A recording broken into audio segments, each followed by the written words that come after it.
Malik. Lords, I appear for the appellant this morning, and then friends Mr. Palmer and Mr. Berg appear for the respondent. Yes. Lords, this is effectively a challenge to the Secretary of State's decision made on 7th of November 2023. It's a retained judicial review. Yes. By that decision, as the court knows, the Secretary of State cancelled the appellant's leave as a student, which was then valid until 19th of September 2024 with immediate effect. The Secretary of State took that decision on the basis that he was found working in breach of his immigration conditions. There are two issues before the court. The first issue is whether the Secretary of State acted in a procedurally unfair manner in making her decision. Yes. And the second issue is whether the Secretary of State's conclusion that the appellant has worked in excess of 20 hours per week was not open to her on the evidence.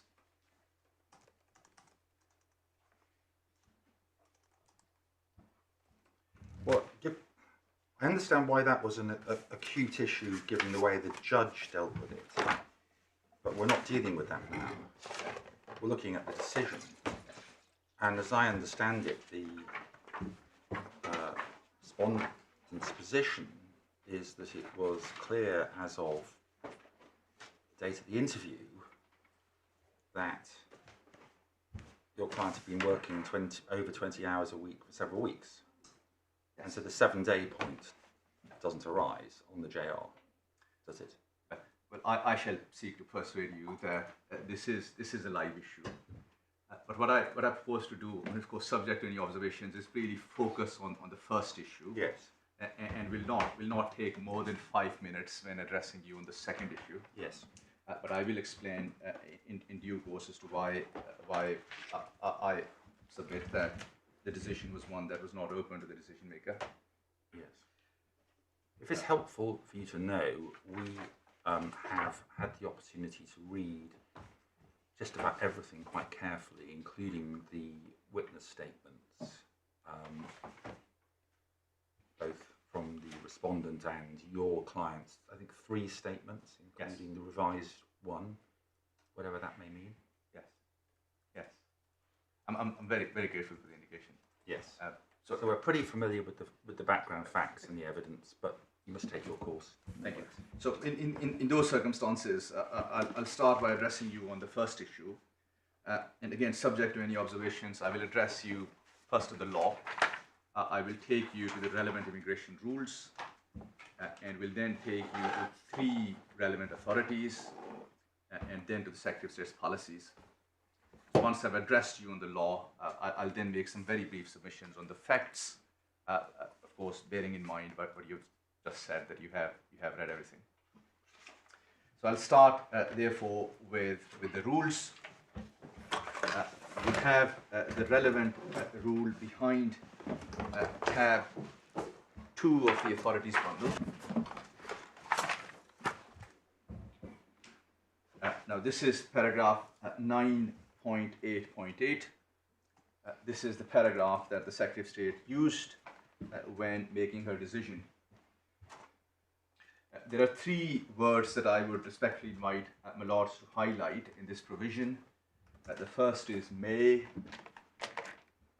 the second is cancelled, and the third is failed.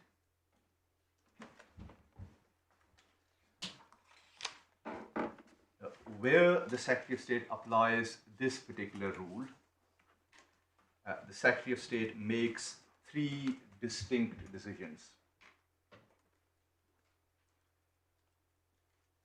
The first decision is on the question of fact, namely whether a person has failed to comply with their immigration conditions.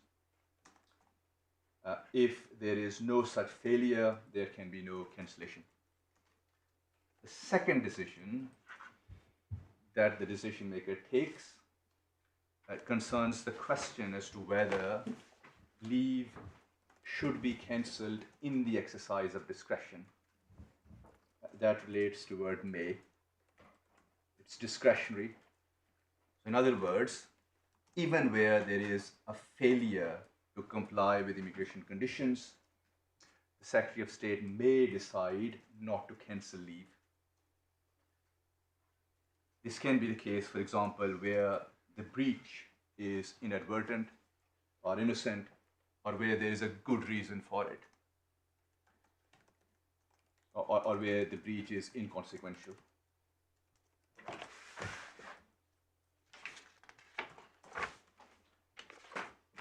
Cancellation is not automatic, it's a discretionary decision. The third decision that the Secretary of State takes concerns the question as to whether leave should be cancelled with immediate effect, or whether it should be cancelled to a period of 60 days. So there is a decision that the Secretary of State takes as to the timing of the cancellation. So where the Secretary of State finds that a person has failed to comply with the conditions, and where leave should be cancelled in the exercise of discretion, it then makes a decision as to whether leave should end immediately on that day, or whether the appellant should be given, say, a period of 60 days. Where does that come from? Is that just also from the word may, or are you saying there's another rule that says it may be immediate or it may be 60 days? Why 60 days? So there is, I just picked 60 days because... Or at a later date then? Yes, so the 60 days actually comes from case law. So the learning over last 15 years or so tells us that, the learning of jurisprudence tells us that in certain circumstances, immediate cancellation may not be appropriate. Well, it's normally been in revocation of sponsor license where people have a chance 60 days to get another sponsor. Precisely. But that's not this case. No, not this case. But the logic behind that learning was that in certain circumstances, it could be appropriate to allow a person to sort out their affairs before they leave. Well, the problem there is that the sponsorship license has been cancelled and it's not their fault. It's the institution's fault. And he should have 60 days to go and get another one.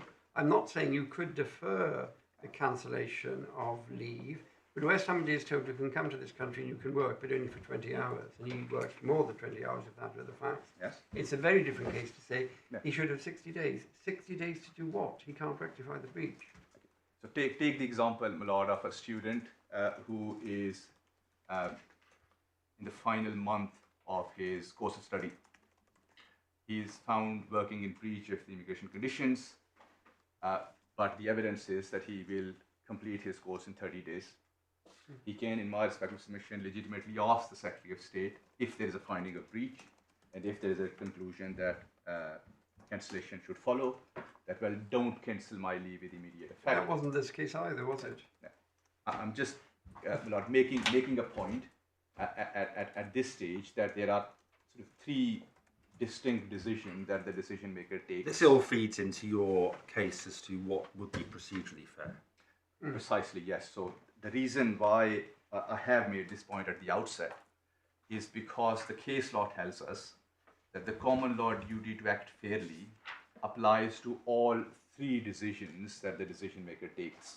But what is fair, although you're taking it at an abstract level, is fair in the circumstances of the case. And if in fact there's no issue of him having 20 days or 30 days or a short period of time to finish the course, then it wouldn't necessarily be unfair. You've got to look at the facts of each case to see what would be fair. We're not dealing with an abstract provision. We are not, but the submission that I will make shortly by reference to the case law is that the common law requirement is to give the opportunity to the applicant to address all three questions, not only whether there is a breach, but also how the discretion should be exercised and what should be the timing of cancellation decision.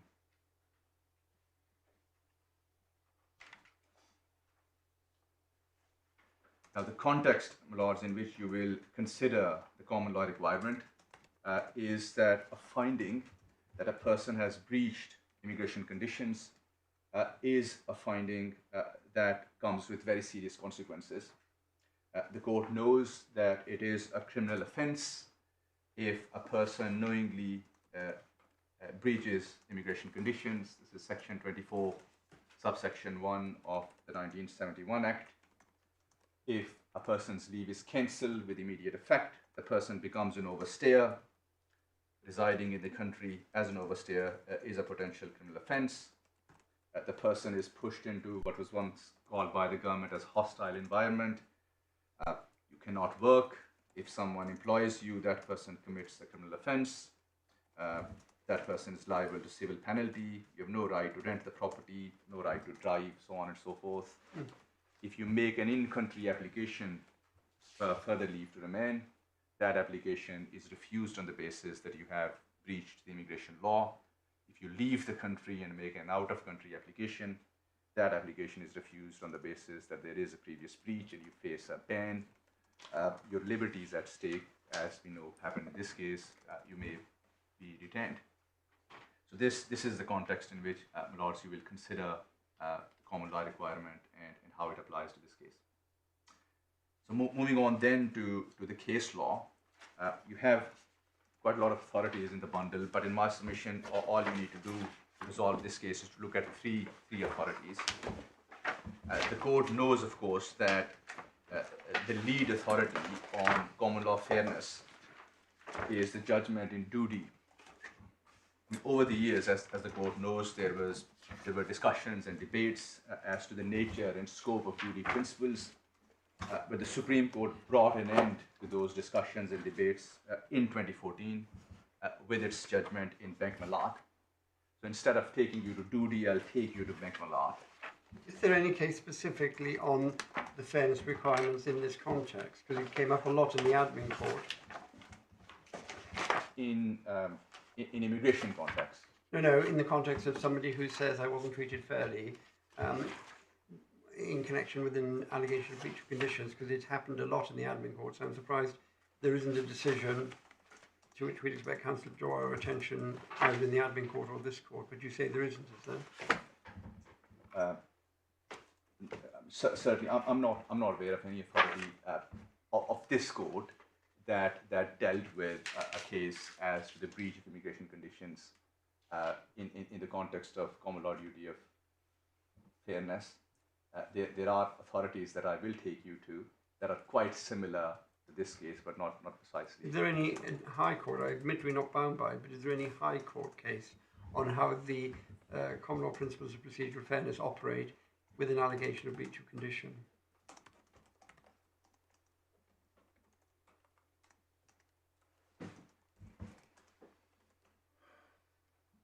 There's no high court authority that, in my respective submission, would be relevant or assist the court that I'm aware of. I'm aware of one high court authority that is in the bundle. Campbell, tab 8, Melanchthon will take you to that. There is something relevant in that judgment as to this particular point. But apart from that, I'm not aware of any other authority.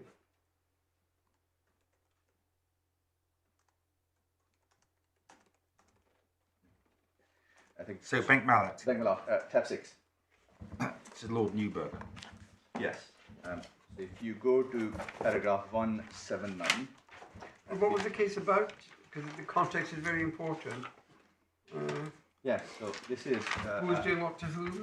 Yes, it's if you look at the head note, page 190, the context is completely different, but the next two authorities that I will show you are in immigration context, and in those judgments the courts have said that Bank Malad principle also applies to immigration context. So this is a bank facing sanctions, an Iranian bank, and the question is whether advance notice was given before the relevant restrictions were imposed.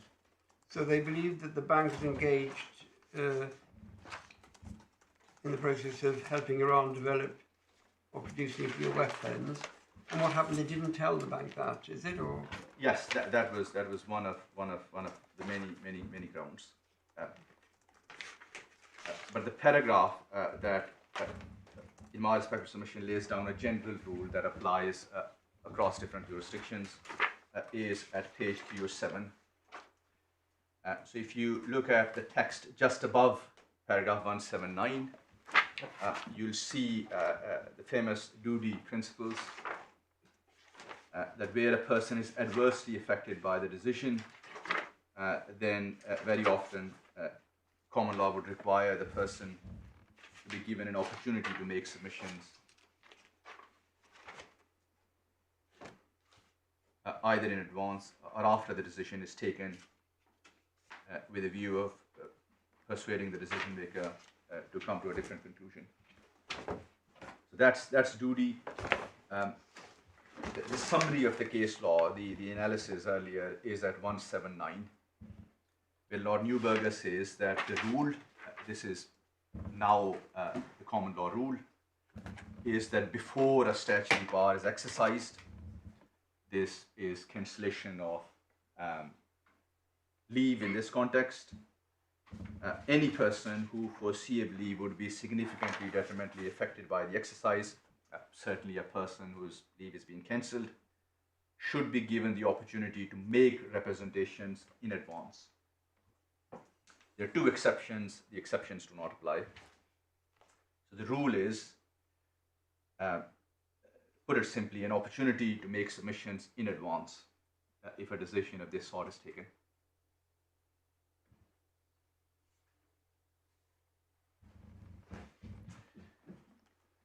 Now, this court considered whether this rule applies in immigration context in the case of Balaji Gari. Tab 5 of the bundle. Balaji Gari is the lead test case on paragraph 3225 of the immigration rules. It concerns the so-called tax discrepancy. Migrants would make an application to the Secretary of State saying that their earnings are at a particular level, but they would declare different earnings to HMRC in their tax returns. The Secretary of State would receive information from HMRC and would refuse their applications on the basis that they were either dishonest with the Secretary of State or with HMRC, or their conduct was questionable. If I may ask you to first consider paragraph 25 of the judgment of the court, page 141. Paragraphs 25 and 26, the court explains the difference between the rules in part 9. So there are rules, my lords, that require the Secretary of State refuse a person's leave to remain or require leave to be cancelled, where these are the circumstances where leave to remain or variation of leave are to be refused. These are mandatory grounds. And then at paragraph 26, you have another set of rules that include a presumption that leave should be refused or a presumption that leave should be cancelled, where leave to enter should normally be refused. Of course, this is a case where there is not even a presumption of cancellation. It simply uses the word may. There is no presumption. It does not say that the Secretary of State should normally cancel a person's leave where the person is found to be acting in breach of the immigration conditions. Balaji Gari is about the non-mandatory provisions. And paragraph 3225 essentially said that the Secretary of State should normally refuse an application if there are concerns about a person's conduct and character. Now, if you go to page 142, at the end of that page, you'll see a heading, correct approach. It's helpful to look at the rule of 27 to see what the rule was there. Yes, it's 27. Yeah, the undesirability of permitting the person concerned to remain in the United Kingdom in the light of his conduct, character, associations, or fact he represents through national bureau. So you're looking at the concept of undesirability. One, did he do that thing? And two, the undesirability of permitting him to remain. And then, of course, the third point, which is the discretion. Discretion. Which would normally, yes, which is relevant to the argument that I'm seeking to make. And the court said that there is a sort of two-stage exercise that the decision maker takes. In fact, a three-stage exercise, not very different from the argument that I made earlier. If you look at paragraph 31, the first stage requires the decision maker to decide whether there is undesirability, whether the conduct is dishonest or conduct is undesirable.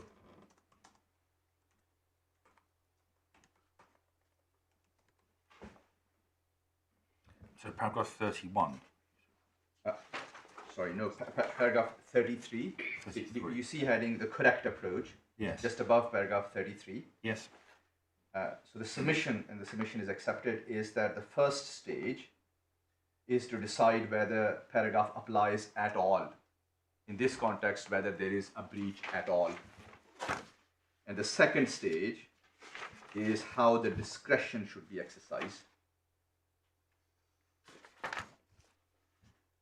The first stage is a question of judgment and discretion, judgment and a question of fact and assessment.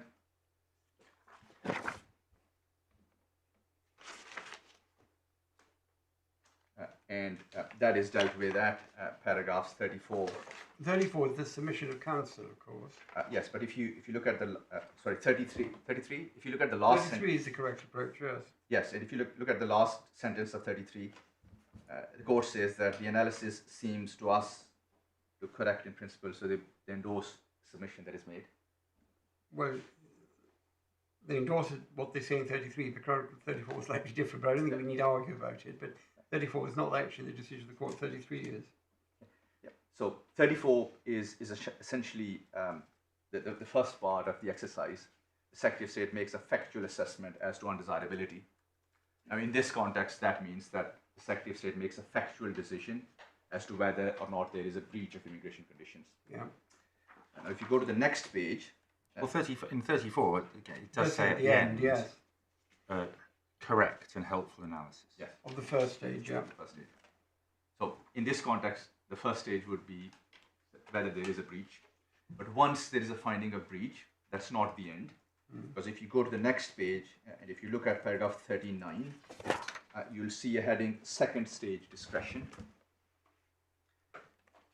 The Secretary of State must separately consider whether, notwithstanding the conclusion as to undesirability, how discretion should be exercised.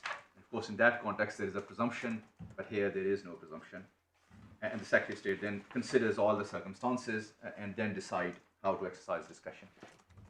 And he says that that's correct in principle, though no doubt only exceptionally be cases where the interests of others, such as children, may mean that it would be wrong to refuse. The difference between that case and this case is that there was a presumption under the relevant rule which said, well, leave should normally be refused. Here there is no presumption, it says, well, leave may be refused. But the point that I'm making is that, well, these are two distinct, separate decisions that the decision maker takes. And the court then considers how common law duty to act fairly applies in the decision making process, whether it applies only to the first stage or whether it also applies to the second stage. If you go to page 146, you will see a heading, the requirements of procedural fairness. And under that heading, the court reconciles all earlier authorities on the subject. And the conclusion that the court reached is at paragraph 55. And this is the paragraph that, in my respective submission, the court should focus upon. For all of those reasons, we have come to the conclusion that where the Secretary of State is minded to refuse ILR, on the basis of paragraph 3225, on the basis of the applicant's dishonesty, and these are the words that I emphasize, or other reprehensible conduct. That shows that it's not only dishonesty, it also includes other reprehensible conduct, which in my submission would include an allegation that a person has breached immigration conditions. There's no dispute about that here. No, there's no dispute. Now, what common law requires is this, that the applicant, the requirement is to indicate clearly, this is the test, a clear indication, indicate clearly to the applicant that he has that suspicion. You need to tell the person that I suspect you of breaching the immigration conditions. What do you want to say about it? That's not enough. To give the applicant an opportunity to respond. Respond to what? Not only with regards to the conduct itself, not only that you have breached the immigration conditions, but also the exercise of second stage assessment. That how I should exercise my discretion. And then to take that response into account before drawing a conclusion that there has been such conduct. And this is the point that I was seeking to make earlier, that the common law duty applies to all three aspects of the decision. But in the context of the discretion, how does that work? It isn't what's being said here that where there are negative factors which the Secretary of State is proposing to take into account as part of the discretion, there must be an opportunity to respond to those negative factors. No.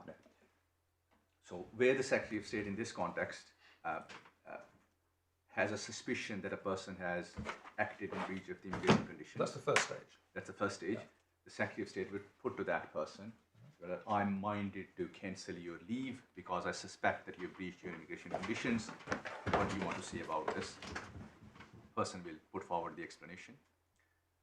There would then be a follow-up question, either in a minded to refuse letter or in the interview, that if I were to find that you have acted in breach of your immigration conditions, I may cancel your leave. Are there any factors that you would like to highlight as to why I should exercise my discretion differently? For instance, do you want to tell me why you breached the immigration conditions, whether it was deliberate, whether it was innocent? To what extent there has been a breach? So if you're allowed to work for 20 hours a week, and if you have worked for 20 hours and 1 minute, you have technically breached your immigration conditions, but the breach is inconsequential. Whether how much money you have invested in the country, in your studies, how cancellation will affect you, your family. So all those leading questions should be asked, should they? Otherwise, there's not procedural fairness. No, I'm not suggesting that those questions should be put to the applicant, but he should be told that there is a discretion in my submission, a discretion to cancel your leave. Do you want to tell me why I shouldn't cancel your leave? Well, hold on a moment. It's better really to look at the facts of the case, I think, rather than prescribe something in the abstract. He was arrested. Well, he was stopped at the shop. He was told, I'm an immigration officer, I'm arresting you on suspicion that you're a person liable to immigration detention. This is because I suspect you've breached a condition of your leave by working more hours than you are permitted. Do you understand? So that's the first thing. He was in the shop. He'd been asked various questions, and then he was told, look, this is serious. We think you're in breach, you're detained. So does that solve the first stage? No. It doesn't, okay. And then the next stage is they asked him lots of questions about his mental health, his physical health, his relations, the sorts of things that might justify it. They didn't ask an open-ended question. Is there anything else other than your family, your physical and mental health that makes us think we shouldn't remove? But he hasn't suggested there's anything else. And yes, he wants to do a degree, but he was told he could do a degree if he complied with the conditions. So I completely understand, Lord, why you're asking that question, and I promise you that I will address you on the facts. Yeah. Once I've addressed you on the principles, and will explain why what happened in that case on the facts, by reference to the interview and the caution, why that was not enough. But are you submitting, and it may be the key point, I don't know, are you submitting that procedural fairness requires asking an open-ended question? Do you have any points to make in relation to the exercise of our It's not enough to ask specific questions. You must ask a general open-ended question. So the obligation in my respective submission is twofold. The first is that there should be a clear indication of the suspicion, and then the opportunity to respond, not only to the conduct but also discretion. I mean, like my lord, I would to some extent like to understand where you're going with this, because it helps us to focus. I mean, what are you saying was missing here? Well, quite a lot actually, which is that the applicant wasn't. There was no clear indication. When I'll address you on the facts, I'll seek to persuade you that there was no clear indication as to the purpose of the interview. I'll make those points on the facts. There was no clear indication or opportunity to make submissions on the exercise of discretion. So it's all about the second stage. That's what you're No, meaning. it is about the first stage as well. I do submit with respect that there was no clear indication in the interview that the purpose of the interview was to give the applicant an opportunity to address the suspicion. But if I fail to make the argument good, of course you'll dismiss the appeal. no, I understand that, but I mean, the tax case is the one thing. You've got the discrepancy and you're saying it. Here the question is a straightforward question of fact. Is he working for more than 20 hours? You need to know what's he doing, when's he doing it, and is it more than 20 hours? And if you ask questions, you said I'm arresting you because you're in breach of your conditions, and you ask factual questions like that, I'm struggling to see why that isn't enough. Well, of course, my case is, Lord, that it isn't, and I hope that. Yeah, but I don't understand why you say it's not enough. You see, what's the thing that means that isn't enough?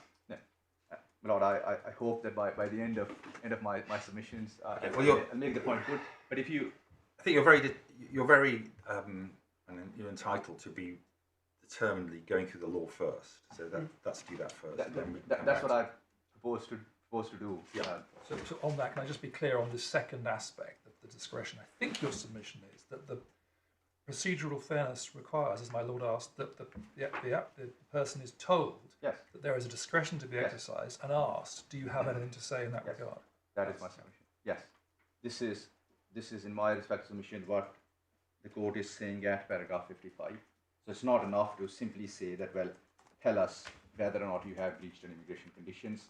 It also requires an opportunity to be given as to the second stage of the assessment, the opportunity to address the exercise of discretion. Give the indication of the facts that outweigh the fact, if so is what's been found, that you breach your conditions. I know I breached the conditions, or I accept you found that I breached the conditions, but these are the factors why you shouldn't deport me or remove me. Yes. Now, and then just one point before I take you to one of the cases that were dealt with in that group, which is that the Secretary of State made an argument in that case that, well, once the Secretary of State has made a decision, the applicant can then go back to the Secretary of State and say that, well, you've got it all wrong. I did not breach the immigration conditions, and these are the factors why you should change your mind and why you should change your decision. And the Secretary of State argued in that case that opportunity to persuade the Secretary of State after a decision is taken is enough to meet the common law requirement. The submission was roundly rejected for the reasons given at paragraph 60, which is at page 150 of the judgment, that the duty is to give the opportunity to make submissions in advance of the decision, not once the decision is taken. The rationale is there explains it's about better decision-making process. It shows respect for the individual who is the subject of the matter, and thirdly, the human nature is that once you make your decision, then you become defensive of it. So the opportunity must be given in advance. Now there were, as the court would know, there were 4 appellants before the court. There was no minded to refuse process or interviews in 3 cases, but in one case, just like this case, the Secretary of State had interviewed the applicant. That was the applicant, Mr. Curvis. In that interview, the point was identified, and the applicant was sort of given an opportunity to address the issue.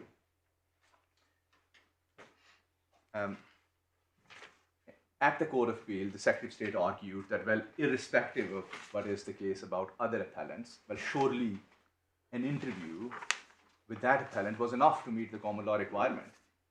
The court disagreed and allowed that appeal too.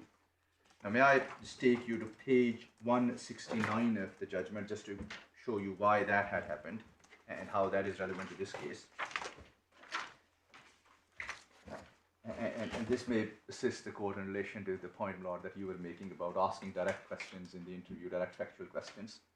So page 169, you will see a heading Curvis, Immigration History and Decision. The Secretary of State found that there was a discrepancy in the figures. And if you look at paragraph 147, the Secretary of State called the appellant for the interview. No detention, but he was called for the interview. Did they tell him before the interview, is it all to do with your tax affairs and the discrepancy? Because he said he was granted further leave to remain at 145, and 146 he attended a premium service centre, made a further application. He brought with him a number of documents, accounting information and a letter, and he was interviewed that day. It looks as if that 18-minute interview was when he turned up to apply for ILR, rather than being told, we need to interview you about your tax affairs. So do we know the facts? No, that is not, yes. Yes, if you look at paragraph 146, you'll see that all that he was informed is that the purpose of the interview was to obtain further details on the information that was provided by him with the application. So he wasn't told in advance of the interview, and at the start of the interview he was told this was to obtain further details. Yes. Now, in the interview, the Secretary of State says that, well, there is this discrepancy. Explain the discrepancy. This is the first question, question 5. He provides an explanation. He says, I made a mistake. The Secretary of State then probes into that. The interviewer said, well, when did you realize that it was a mistake? Why it happened? He said that, well, my accountant made the mistake, and so on. The Secretary of State then considers that information, having given the opportunity to the applicant to address. Well, hang on, at the bottom he says that he's got documents that would explain it. Can you provide evidence to show the error is picked up? Yes, I should have the documents in my car. Give me 10 minutes. And then it says, despite the last question and answer, it was Mr. Carwell's evidence that he was not asked to obtain the documents. I was given a letter telling him further inquiries needed to be made. So he said, I've got documents, and they didn't allow him to produce them. Is that right? That, Lord, is right, yes. Yeah, okay. The Secretary of State then makes a decision finding that he Sorry, was... I'm going on. The further inquiries were never in fact made. No. Looking at 148. That's right, yes. So the Secretary of State makes a decision that the applicant was dishonest, refuses the application on that basis, and the matter is then challenged on procedural and fairness grounds. The applicant was unsuccessful before the upper tribunal. If you look at paragraph 159, which you have at page 172, unlike other cases, this person was interviewed.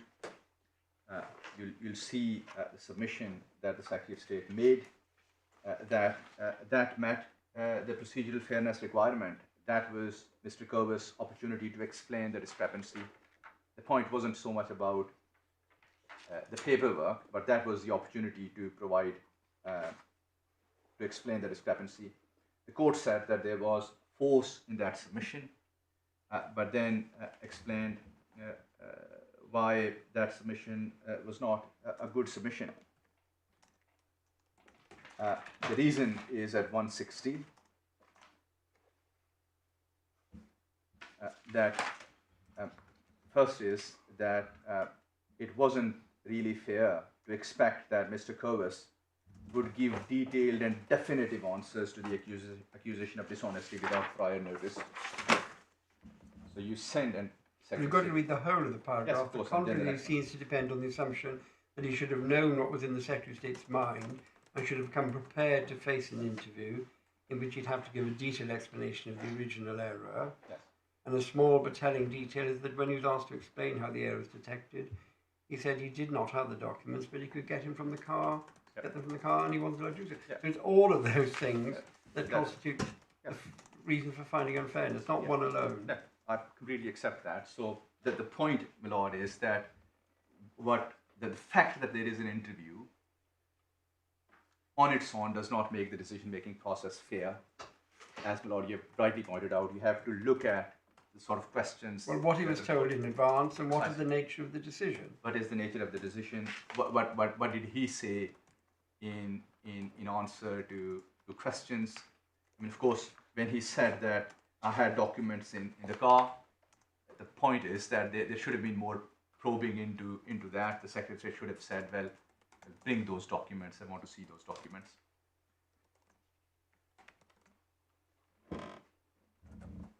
The point that I'm seeking to make is that an interview alone is not enough. Of course, you'll scrutinize the interview, my lord. You're absolutely right. You'll consider what happened.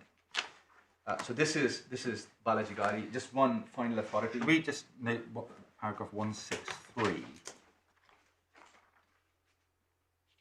We would add this is not one of the pleaded grounds.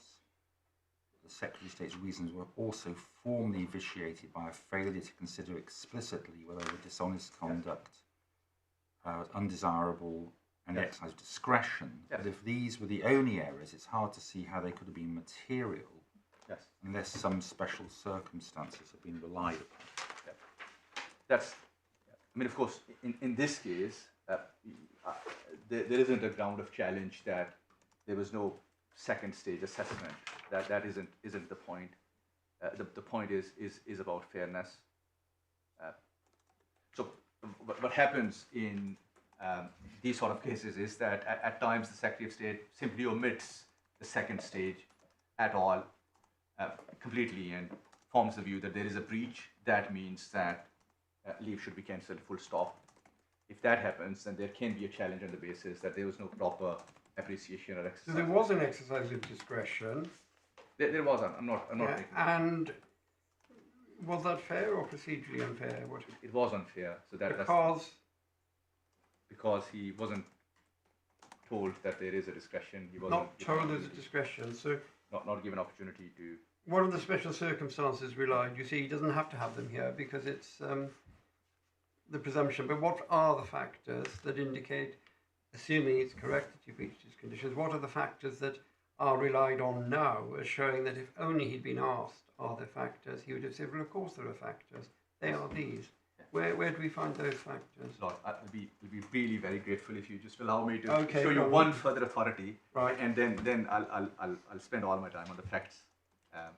Just one final authority, Lord, and that is the judgment of this court in Prestwick, which you have behind tab 11.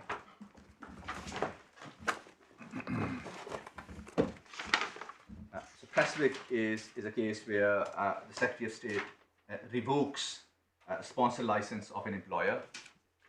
So the Secretary of State's compliance team visits a care home, interviews different individuals, and the Secretary of State then takes the view that one particular vacancy was not a genuine vacancy and revokes the license on that basis. Now, if you go to page 535 of the judgment, you'll see a heading, the SCL case background. I'm sorry, which paragraph? Page 535, Yes. just above paragraph 57, you'll see heading, the SCL case, Yes, thank you. the background. And under that heading, if you look at paragraph 60, you'll see that in that case, interviews were conducted with the managing director and several employees, including a Miss Rima. And the issue in that case was about the employment of that particular person. Not only in that case, there were interviews, but following the interview, the Secretary of State sent a letter to the care home saying that I'm suspending your license because I suspect that one vacancy is not a genuine vacancy. This is paragraph 61. And if you look at paragraph 62, the letter said, well, this is your opportunity to explain the above issues before we take a decision to revoke the license. Not only an interview, but also a sort of minded to revoke letter.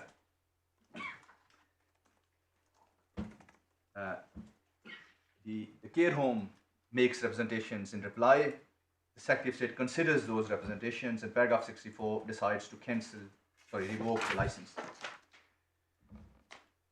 Now, there is a judicial review claim. Judicial review succeeds on one ground and is dismissed on the grounds of procedural unfairness. This was not a procedurally unfair process. No. So the claim failed on procedural unfairness ground, but was successful on a global assessment point. The Secretary of State appeals to this court on the ground that the judge has got it wrong on the global assessment point. The care home puts in a respondent's notice seeking to resurrect the procedural unfairness point and was successful. Despite the fact that there were interviews and despite the fact that there was a minded to revoke letter, you have, of course, you need to look at the reasons as to why that was the case. Now, Judgment of Lord Justice Baker, he summarizes the case law, Bank Malad, Balaji Gari, etc. What was the issue? What was said to be unfair, first of all? What had happened or not happened that was said to be unfair? We need to understand the facts, because it's not a global thing. So if you go to paragraph 117. 117, yes. So SCL invites the court to uphold the judge's decision on 3 other grounds. And ground 1 is not very different from the ground that is before you, that the Secretary of State had acted in a procedurally unfair manner in relation to the interviews of Ms. Rima and Mr. Tahir. So the point was that, well, in the interviews, the suspicion, there was no sort of clear indication of suspicion, no opportunity was given to address the relevant matters. So this is in 118. The allegation there was no genuine job vacancy was never put, and they weren't asked specific questions about the discrepancies between the job description and what they're actually doing. Yes, and no opportunity to respond to potentially adverse matters which were ultimately raised by the Secretary of State's decision. That was the suspension decision. And then, of course, the Secretary of State's answer was that, well, after the interviews, there is a letter that is sent identifying the suspicion, giving another 20 days to make submissions. The court then considers how that fits in with the common law. If you look at page 556, you'll see heading SCL's Respondent's Notice, Discussion and Conclusion.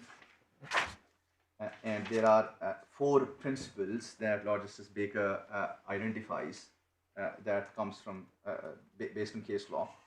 The first principle is at paragraph 133. Dishonesty is a serious allegation carrying with it serious consequences. The same is true for breach of immigration conditions. A serious consequence is the context in which the court considers the requirement. Paragraph 134, the second point, you'll see that Lord Justice Baker picks the words indicate clearly from Balaji Gari. Where there is a suspicion, she must indicate clearly to the sponsor that she has that suspicion so that the sponsor has a fair opportunity to respond. Third, where representations are made in response to that clear indication, then the Secretary of State must take those representations into account. And fourth, the Secretary of State must give proper reasons for the decision. The reasons why that ground was successful are at paragraph 137. If you look at the 4th line of paragraph 137, the letter that was sent failed to set out with any clarity that the Secretary of State suspected SCL had deliberately exaggerated Ms. Rima's role. Now, despite the fact, when I showed you the suspension letter, it said that, well, we suspect, essentially, effectively said that we suspect that there are discrepancies, and this is your opportunity to address the above issues. But the point that Lord Justice Baker is making is that there was no clear indication. The letter did not set out with clarity as to what the suspicion was. But And then I the thought first that was time- all about the fact that they hadn't told her, we want to deal with the fact that you're not doing a senior employee's work, which is what she was supposed to be doing. That was, she was just never told that was the issue. Yeah. So in the interview, she was asked the factual questions. What are you doing? What is your role? So on and so forth. So this is what happened in the interview. She wasn't told in term clearly that, well, we suspect that you're not doing the job that you're meant to do. And the job and the discrepancies between what you're doing and the job description, yeah. Yes. So, but she wasn't told expressly that, well, we suspect that this is not a genuine vacancy, and the purpose of our interview is to give you the opportunity to address that concern. Simple factual questions were put. After those questions were put, the Secretary of State sends a letter out saying that, well, we feel that it's not a genuine vacancy. This is your opportunity to address the issues.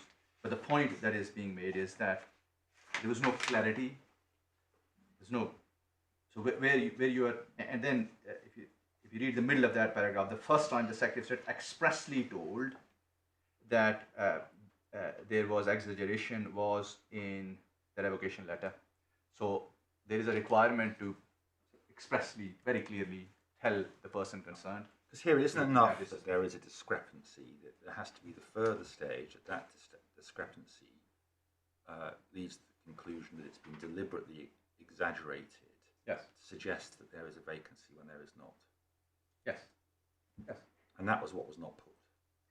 No. Yes. What was not put was that there was exaggeration by the applicant. There was no sort of clear indication. It was put in a way that wasn't very clear. Yeah.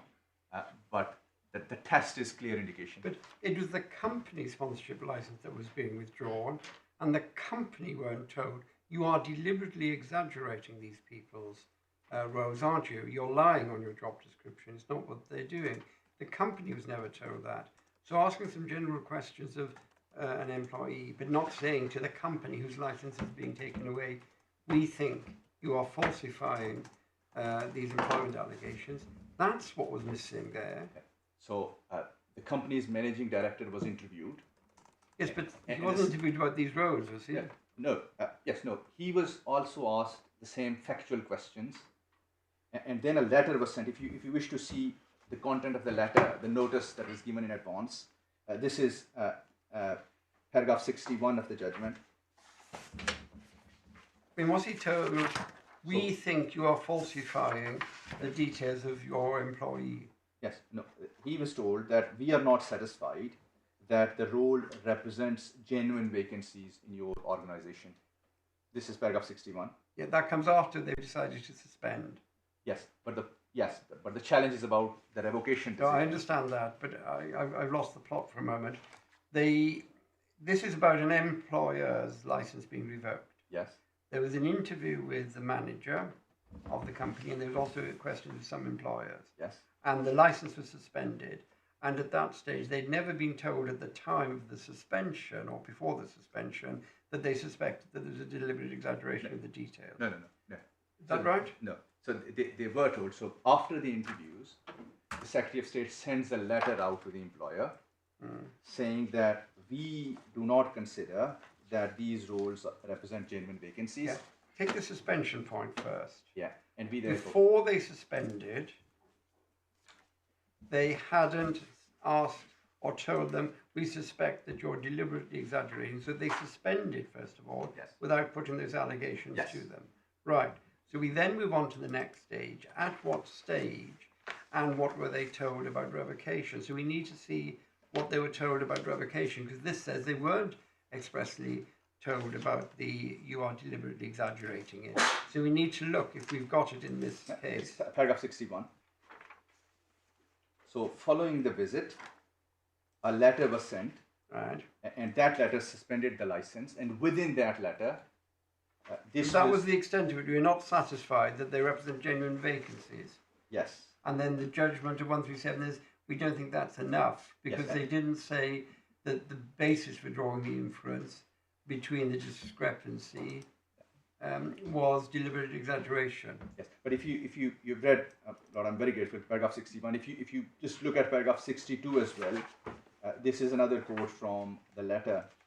That the purpose of the letter is to give you the opportunity to explain the above issues before we begin revocation action. Yeah. And the Secretary of State then revokes the license. Yeah.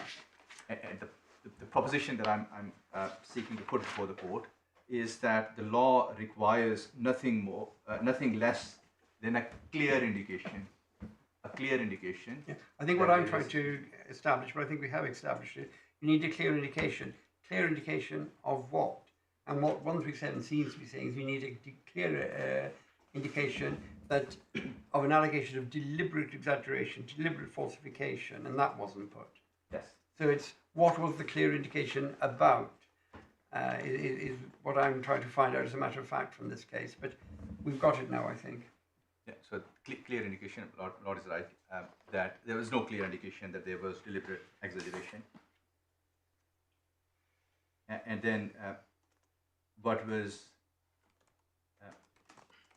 yes, that is the point. So the test, Lord, is clear indication Clear indication of the allegation. of the allegation. Yes. So these are the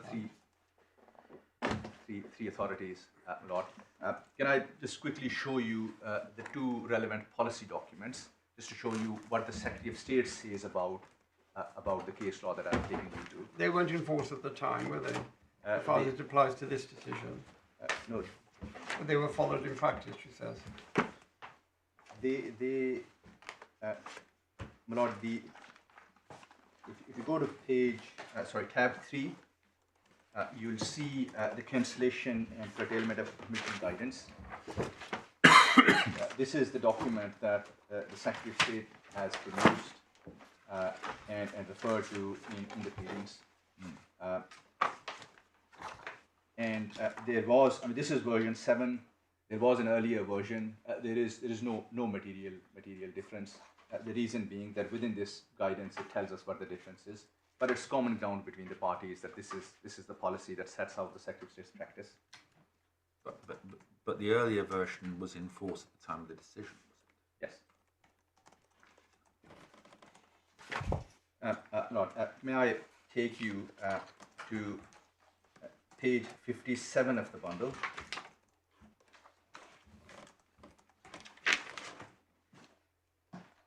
You'll see a heading cancellation decisions, case consideration and use of discretion.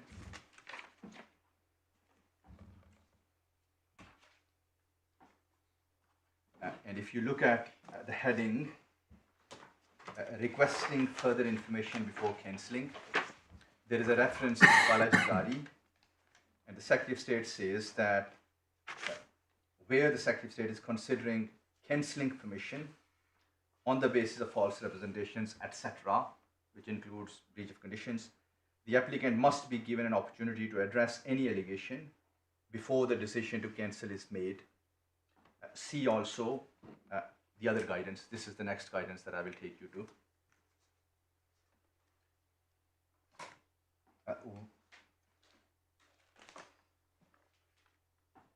When to consider asking further information, the Secretary of State, the guidance says, would be able to make a decision after reviewing the available information, but in some circumstances, it may be appropriate to ask the applicant to provide additional information.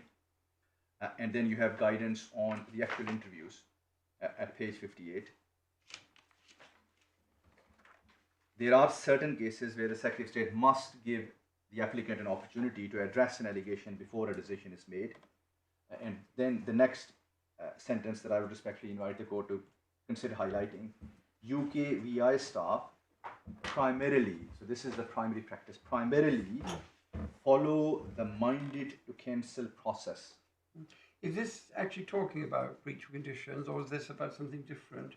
No, Because requesting further information before cancelling refers to baligajari, and then it talks about cancelling permission on the basis of false representations, etc. Yep. So what is this only about baligajari at the moment? Yes, and it applies, I think, common ground also to cancellation on the basis that there is a breach of immigration conditions. I mean, obviously, that's clear from the use of word etc. So there are, in Part 9 of the immigration rules, the Secretary of State can cancel someone's leave if there are false representations. I know, but this doesn't seem to be dealing with breach of conditions. Well, no, I mean, breach of, it certainly deals with breach of, it certainly deals with cancellation of permission, but not expressly with breach of conditions. This part, but the point is that conducting interviews, staff will primarily follow minded to cancel process and serve a minded to cancel notification letter, or conduct an interview as appropriate, and then you see a reference C, procedural fairness and minded to refuse interviews. I'll take you to that part. And then the next bit does apply to conditions because it's got that in the heading. Yes. And that's the interview process in cancellation for deception cases. Yes. So I'd read this as being, this is the bit that applies to breach of condition, and the other bits appear to apply to baligajari type cases.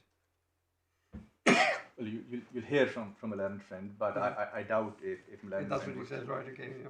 yes, Milan friend, I doubt would submit that baligajari does not apply in principle to breach of immigration. No, I understand that. I'm not talking about that. It's something quite different, Mr. Malik. It's the words in the third paragraph on page 57 and the words in the third paragraph on page 58, whether they are applicable to breach of condition cases or whether they are applicable to deception and false representation cases. My submission is, the submission is that they cover both. And then you've got the interview clearly processing cancellation because it says it applies to breach of condition in the next bit. Yes.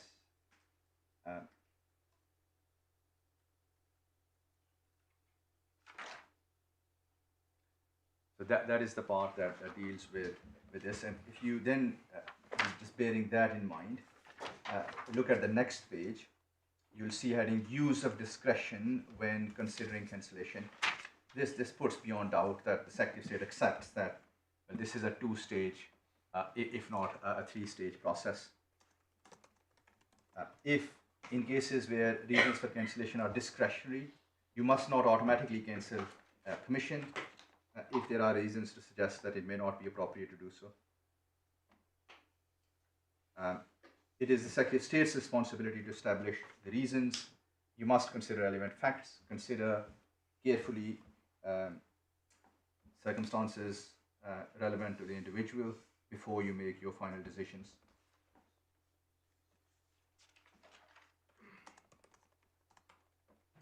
And then first paragraph at page 60, in cases where you must consider discretion, you must record consideration and any adequate reasons for the exercise of discretion. You must also explain your decision there.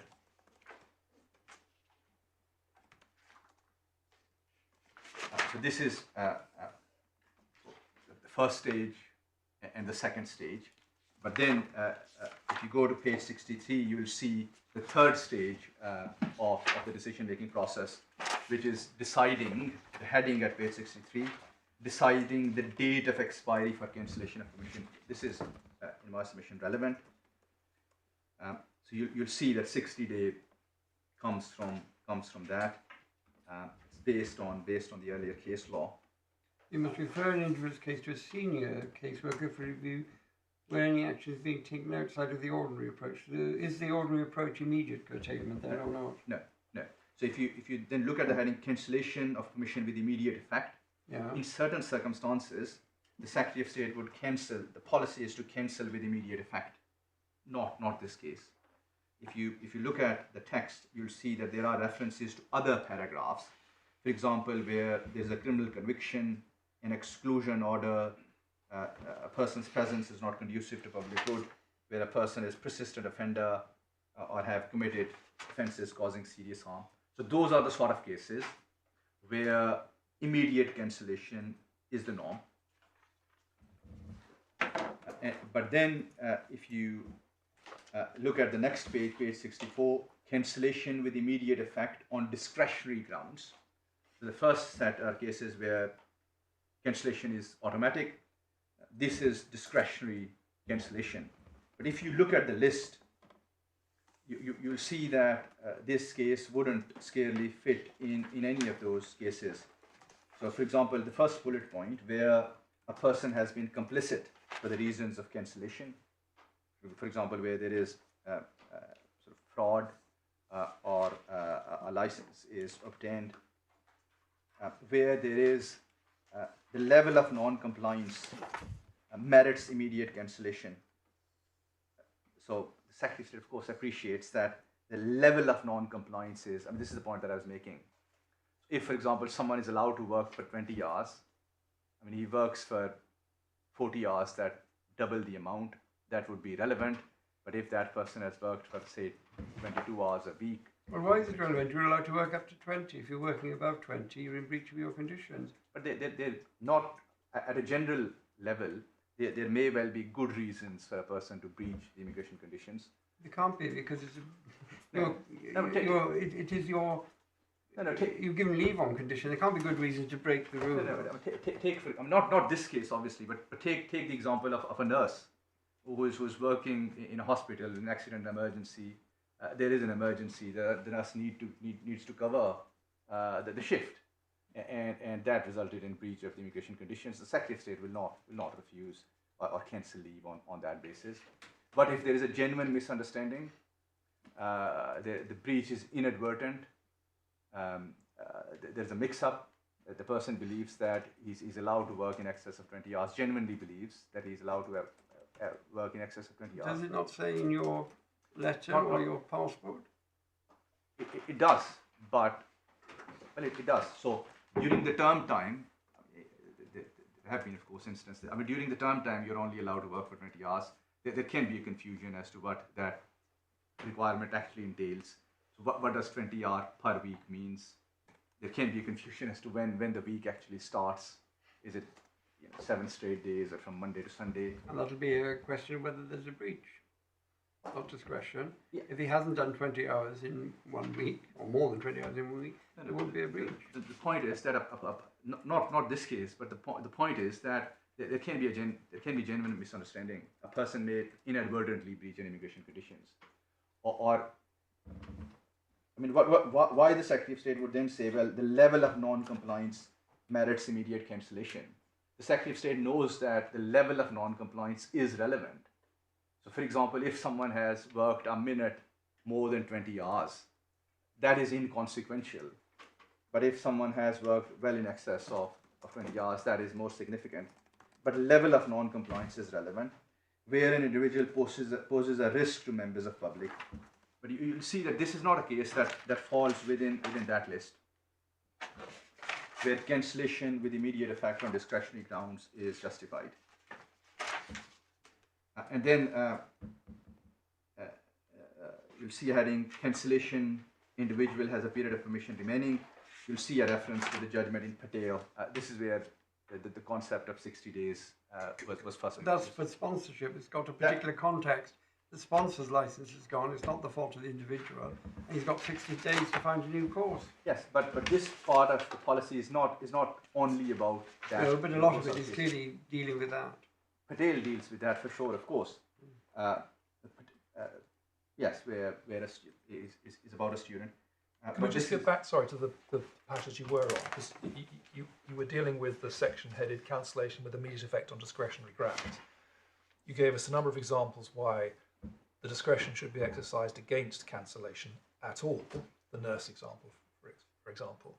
But then if you look at the top of page 65, so this is your third decision point. Yes.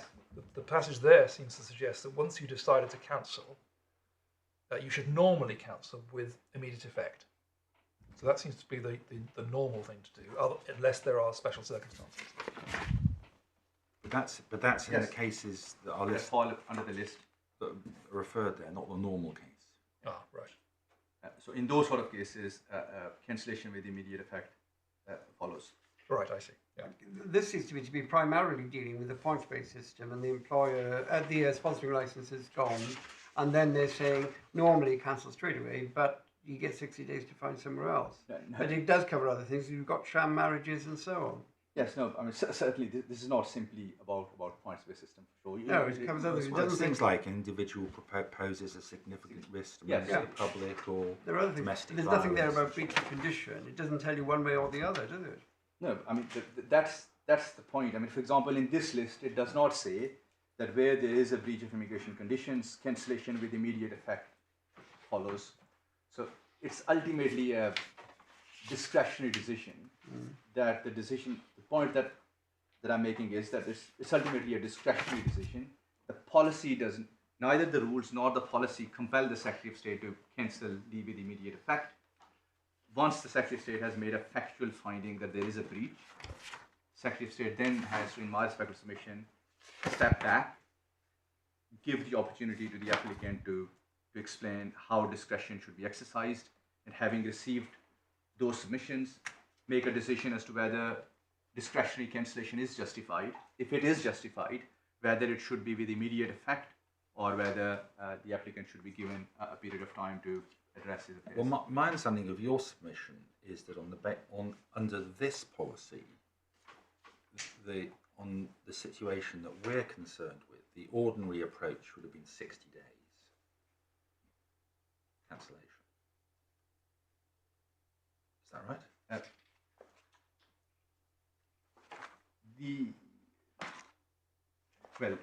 Yes, I mean, it doesn't say in terms that the ordinary approach is 60 days, but the point is that this case does not, in my submission, falls within the category of cases where immediate cancellation is the norm. Yeah. One of the first bullet points is where the individual has been complicit in the reason for the cancellation. Why is that not the case where it's a breach of conditions, which the individual has undoubtedly breached?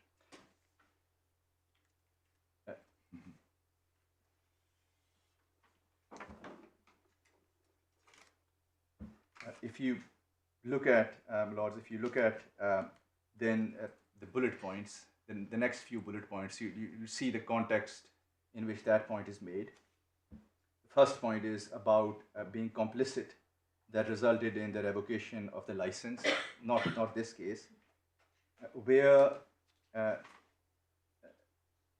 the applicant is complicit in the actions that resulted in withdrawal of sponsorship, not this case, and then where there is evidence that an individual has fraudulently obtained permission, not this case, where an individual has been involved in a sham marriage. These are examples, aren't they, as my lord says? Yeah. The key thing is an individual has been complicit in the reason for cancellation. The reason for cancellation, on this hypothesis, is breach of conditions. Has he been complicit in it? I.e., did he work or not? So, And if so, it's not listed, but these aren't an exhaustive list, such as cases where... now, the 2 points that I'll make, the first is that, this is the Secretary of State's policy.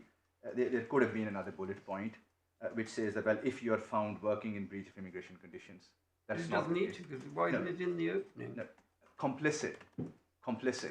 Now, the fact that a person has breached an immigration condition, in my submission, does not necessarily mean that person is complicit in the breach. As I said, there could be a variety of reasons why a person would breach But conditions. look at this case. What is complicit in the reason for cancellation? Yes. What is the reason for cancellation? You work more than 20 Yes, hours. then- Is he complicit in working more than 20 hours? You need to put that question in my submission to the applicant. Well, on the basis of the information that you have given us, we suspect that you have acted in breach of your immigration conditions. Why? Why have you done it? That's a further question. It's a different question. I mean, it's Yeah. one of the key things here. You're going to come to the facts in a minute, but we're not looking at anything terribly complex or any mental element, deliberately exaggerated. We're not looking at the role of an employer. It's a very, very simple question. Has this person worked more than 20 hours. Yeah, That's no, all. And if that is the case, that is a sufficient breach of condition. Yes, but of course the ground that is before the court is whether before that decision was taken, enough notice was given to the applicant. There's the question of the allegation. We've dealt with that, and you're going to come to whether on the facts he was given a clear allegation. Yes. This is a separate question. Assume he's been made clearly aware that they think he's working in breach of his conditions because he's doing more than 20 hours. Mm-hmm. And the question we're on now is what, as a matter of discretion, should happen? And this says the following list is not exhausted, but discretionary cancellation grounds, immediate cancellation will normally be appropriate where an individual has been complicit in the reason for cancellation. So if you want to apply this policy, which doesn't appear to be in force anyway at the material time, first question is, what was the reason for cancellation? You worked more than 20 hours. Were you complicit in that? In the context of that reason for cancellation, that can only mean, did you work? If you're under duress because you were at gunpoint, then you might say, well, I'm not actually complicit. But, you know, it's a simple question that's being overanalyzed. The question is, did you work 20 hours or not? Or more than 20 hours? Did you work more than 20 hours per week? Yes. That is the relevant question. And that answers lots of things, because if you did that, normally, Yes. cancellation would be appropriate. Absolutely. So But there could be other reasons. You might have children. Yeah. You might have mental health problems. You might have physical problems. I'll just after showing the next policy, I'll address you on the facts. This wasn't the question that was put in my submission to the applicant. What question wasn't put? Well, have you worked in excess of 20 hours per week? That wasn't the question that was put. But wasn't he told, we think you're in breach of your condition, and he must know he can only work 20 hours a week? And didn't they ask him when he worked and what his patterns of work were? No. I'll show you the... Well, I think we need to go to the facts, but it is, my lord, it's a simple question that's being overanalyzed.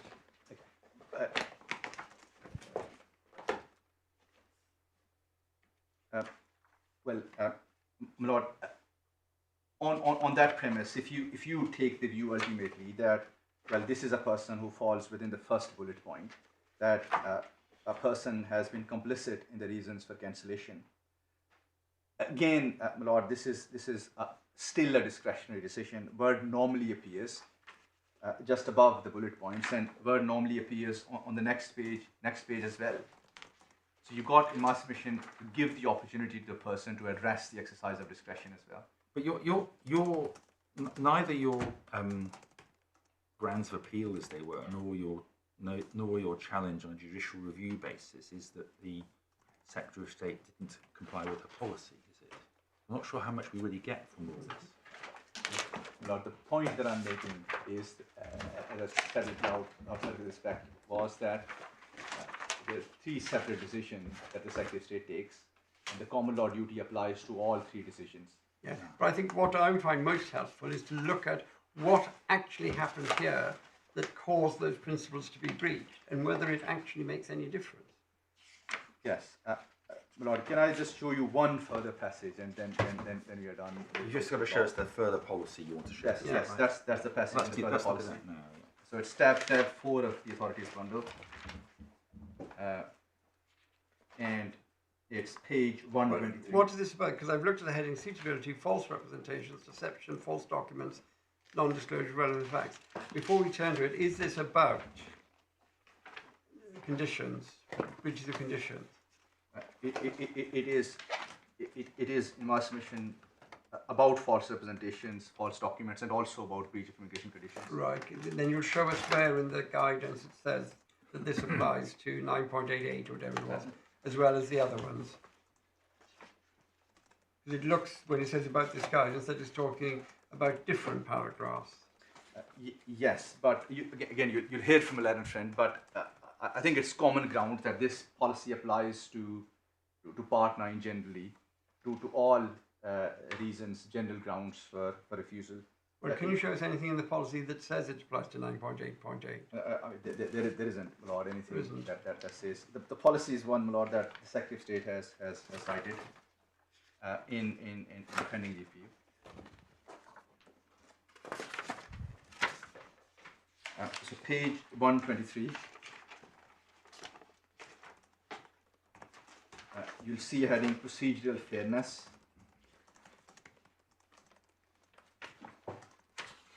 And Lord, of course, I accept completely that this refers to false representations, allegation of deceptions. My submission is there's no doubt that this applies to also to other reprehensible conduct. It's not, Balajigari is not simply about deception. And then page 124, you see. Put it another way, was Balajigari about breach of conditions? Balajigari, the relevant paragraph said dishonest conduct or other reprehensible conduct. Because you're talking about undesirable activities in the United Kingdom, convictions, associations, and so on. It's not about breach of conditions, No, is it? Other undesirable conduct that could be breach of immigration conditions. Yeah. And then if you look at page 124, if you're considering refusing or cancelling, you must provide a minded to refuse cancel notification, which means simply that you must tell the applicant that you are thinking to refuse the application or cancelling the entry clearance based on false representations. You must set out exactly what the allegation is and make it clear you are alleging dishonesty or deception.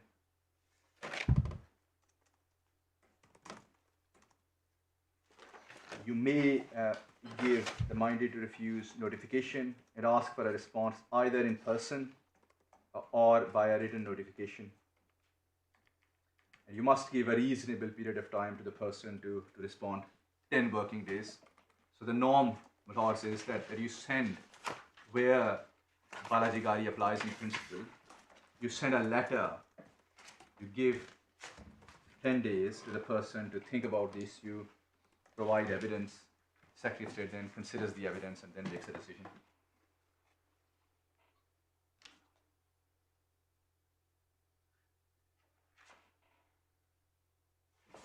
Well, there is a policy which you've shown us, which deals with on the face of it, the circumstances in the present case.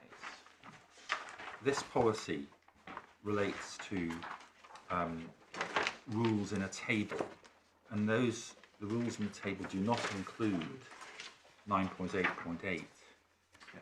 So on the face of it, this does not apply.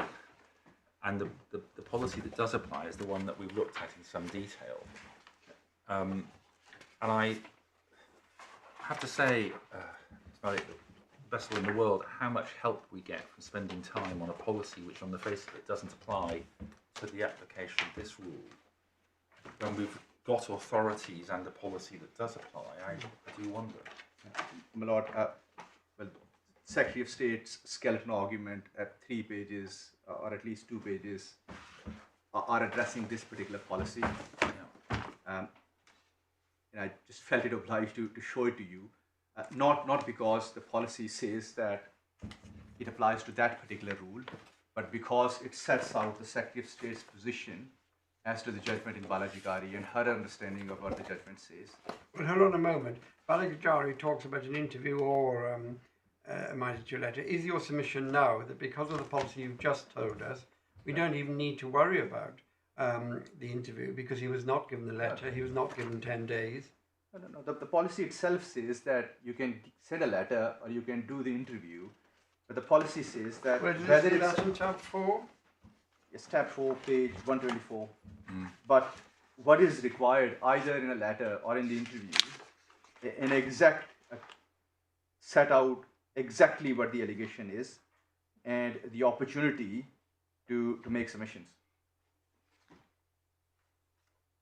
So at 124, where does it say you've got a choice of giving a letter or an interview at 124?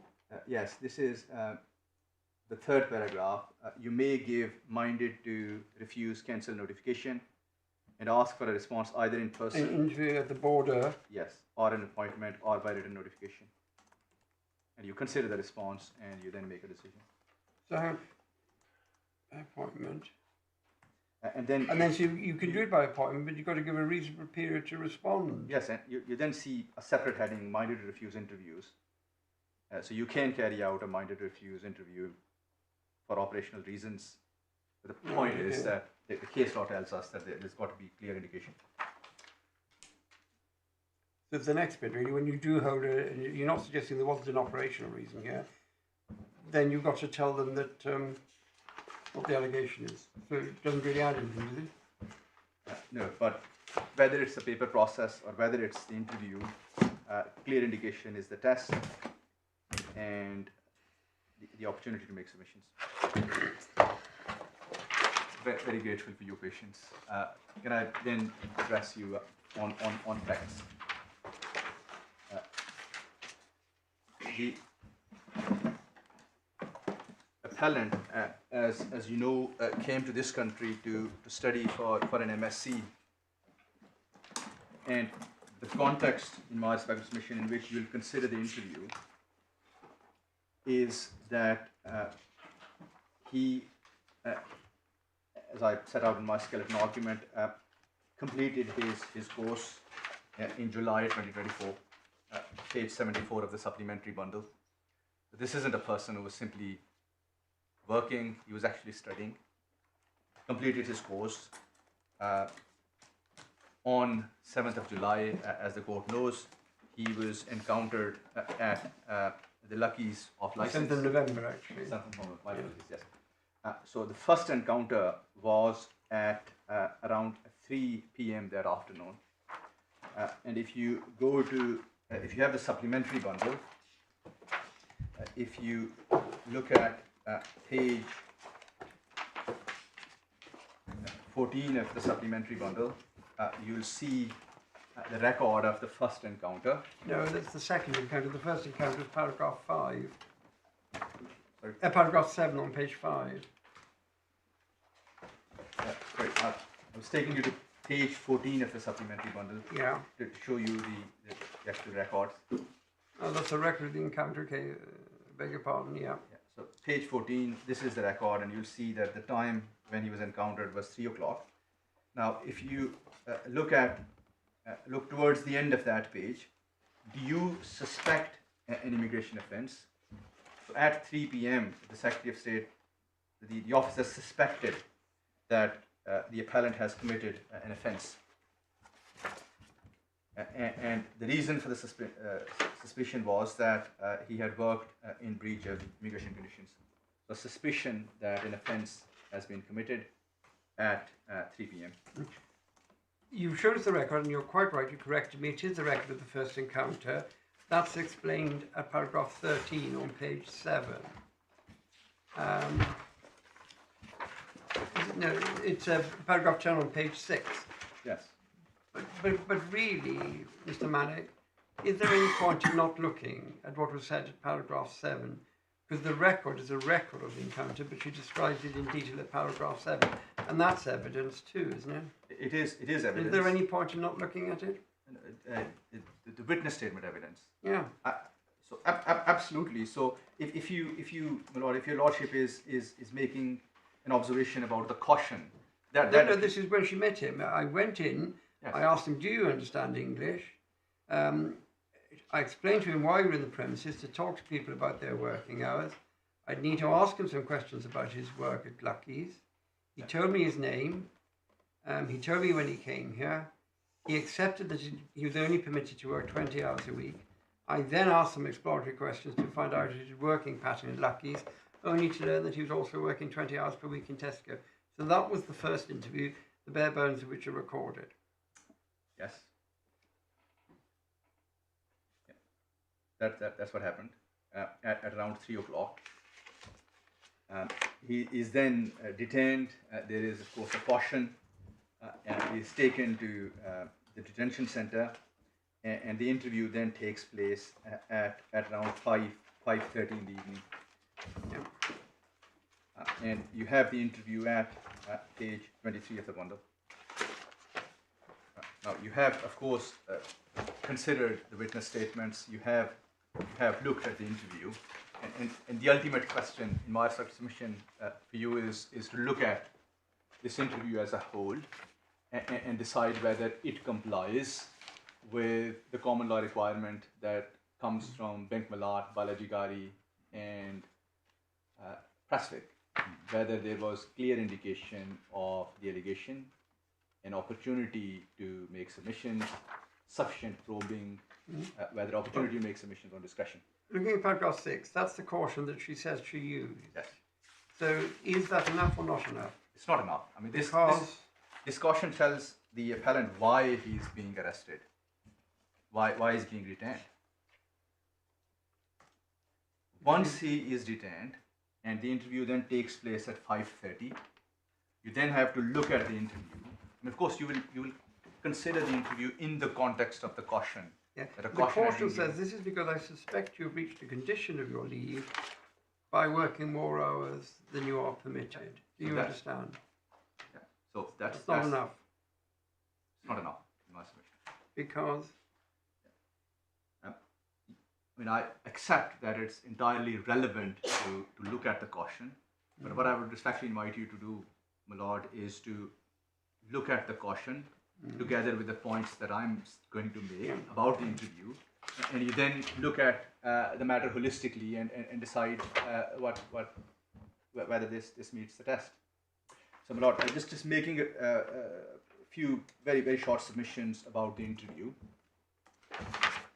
The first point that I make is that the purpose, again, I completely accept, Lord, again, that caution is relevant. Caution is relevant. The point that I'll make, the first point is that the purpose of this interview is not explained at the outset.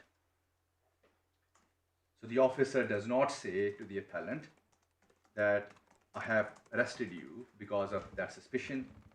The purpose of this interview is to ascertain three things. First, whether you have breached your immigration conditions, about which there was a caution. But second, there's no information that the purpose of this interview is to provide the applicant an opportunity to say anything about the exercise of discretion. And third, the applicant wasn't told that the purpose of this interview is for you to tell me, the immigration officer did not say why there should be an immediate cancellation or why I should give you a period of leave. That's the first point. The purpose is not explained. The second point is that the appellant is not told that he had a right not to answer the questions put to him. So this is a person who is suspected of a criminal offence. well, I thought the court said this is not an arrest for a criminal offence. She told him she wasn't doing that. Yes, so it's not a criminal offence. Pace, of course, does not apply, No. but the suspicion is that he has committed an offence. He was not obliged, there was no duty on him to answer the questions posed.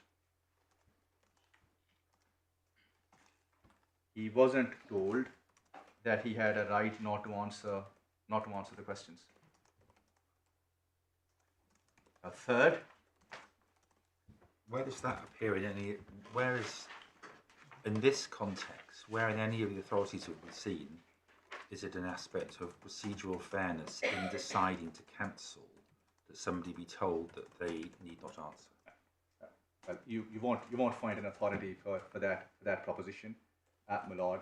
It is one of the many points that you will consider when considering the interview holistically. So if you're asking me for Well, I can see it might be relevant in other circumstances if they made admissions against interest or something in a criminal context. yes. But in the immigration context, whether there was procedural fairness in relation to the decision to cancel, where we're looking at whether he was given an opportunity to answer, telling him that he didn't have to answer doesn't seem relevant to that to me. My submission is that It might be said that if you said to somebody you don't have to answer, yes, and then they didn't answer any of your questions, and then you decided to cancel because they haven't given you any good, they could turn around and say, but you told me I didn't have to answer. yeah, but you're giving the opportunity to the person to answer. Well, I'm sorry.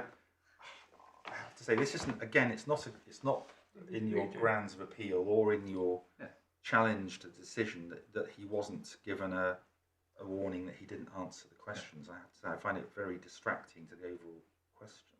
I'll then won't pursue the point then. No, I just don't see how it fit. I just don't see how it fits in here.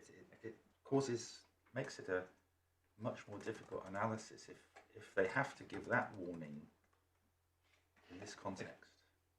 My apologies. Then I'll park that point. He was told he could speak to a lawyer as well.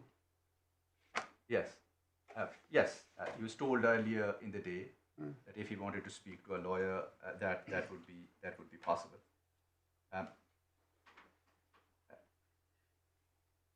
So what's your third point? The purpose wasn't explained. Yes, the next he wasn't told that he had no obligation to answer questions, and you said there were 3 points.